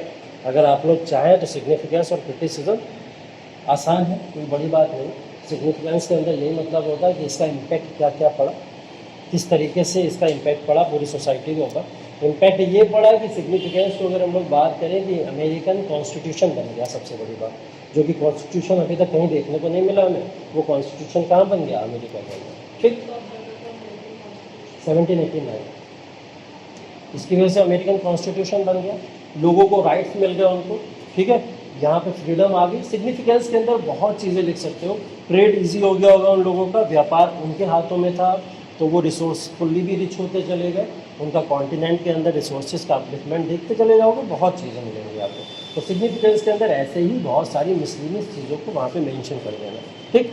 क्रिटिसिज्म की बात ज़रूर करता है अमेरिकन रिवॉल्यूशन में, जब भी क्वेश्चन आता है तो शायद एक पॉइंट ज़रूर लगा देते हैं कि critically evaluate the American revolution. अब क्रिटिकली इवेल्यूएट करने का मतलब क्या होगा, मतलब मेरे को क्रिटिसिज्म भी करना है उसका। इतनी मेहनत से मैंने अमेरिकन रिवॉल्यूशन पढ़ा, अब मैं उसका क्रिटिसिज्म भी करूँ। क्रिटिसिज्म ये हो सकता है कि ये बहुत बड़ा आंदोलन नहीं था, पहली बात इसके अंदर ये बोला जाता है कि इसकी वजह से दुनिया के अंदर बहुत बड़े चेंजेस नहीं आए, पहली बात। तो जब हम लोग, हाँ, बहुत बड़ी आंदोलन नहीं था जिसकी वजह से दुनिया में बहुत बड़े चेंजेस नहीं आए। हमने देखे कि चेंजेस तो आए लेकिन सिर्फ और सिर्फ वो अमेरिका तक ही सीमित रहे, अमेरिका के बाहर इसके चेंजेस नहीं फैल पाए। जैसे फ्रांस का रिवॉल्यूशन जब हम लोग देखते हैं तो फ्रेंच रिवॉल्यूशन की वजह से क्रांति ऐसी थी कि उसने पूरी दुनिया पे इम्पैक्ट डाला। वो इम्पैक्ट क्या था, idea of liberty, equality, fraternity पूरी दुनिया में सर्कुलेट होना शुरू हो गया। इंडिया कॉन्स्टिट्यूशन ने उसको अडॉप्ट भी किया बाद में, हुआ ना ये सर, तो वो बड़ा आंदोलन कहलाएंगे। इसके अंदर कोई ऐसा बहुत बड़ा चेंज देखने को नहीं मिला जिसकी वजह से पूरी दुनिया के ऊपर कोई ज़रा सा भी इम्पैक्ट पड़ा हो। इसमें प्रॉफिट किसके हुए, अमेरिका के हुए। वर्ल्ड के कोई प्रॉफिट हमने खास देखे नहीं। ट्रेड की अगर फ्रीडम मिल रही है तो अमेरिका को मिल रही है, रिसोर्सेज में रिच हो रहा है तो अमेरिका हो रहा है। दूसरे कॉन्टिनेंट के ऊपर क्या फ़र्क पड़ रहा है, कोई खास फ़र्क नहीं पड़ा, ठीक है। तो वो कोई खास फ़र्क नहीं पड़ा, इसके लिए हम लोग इसको क्रिटिसाइज़ भी करते हैं थोड़ा बहुत। कई सारे थिंकर्स ने, 2-4 थिंकर्स ने इसको क्रिटिसाइज़ भी किया हुआ है, उसके बारे में भी आप लोग मेंशन कर सकते हो अपने क्वेश्चंस के अंदर, ठीक है। या अपने किसी भी तरीके की चीज़ों को लिखोगे जब क्रिटिसिज्म की बात आएगी तो एक आध थिंकर को मेंशन ज़रूर कर देना इसके अंदर कि इन्होंने क्या करा, अमेरिकन कॉन्स्टिट्यूशन जो भी अमेरिकन रिवॉल्यूशन हुआ है उस अमेरिकन रिवॉल्यूशन को यहाँ पे क्रिटिसाइज़ भी किया हुआ है, ठीक है, कि अमेरिकन रिवॉल्यूशन बहुत बड़ा चेंज सोसाइटी में नहीं ला पाया। ऐसी बातें करते हुए अमेरिकन रिवॉल्यूशन को यहीं पे समाप्त करते हैं, ठीक है। आगे चलेंगे फ्रेंच रिवॉल्यूशन को, चलिए ठीक है, थैंक यू सो मच।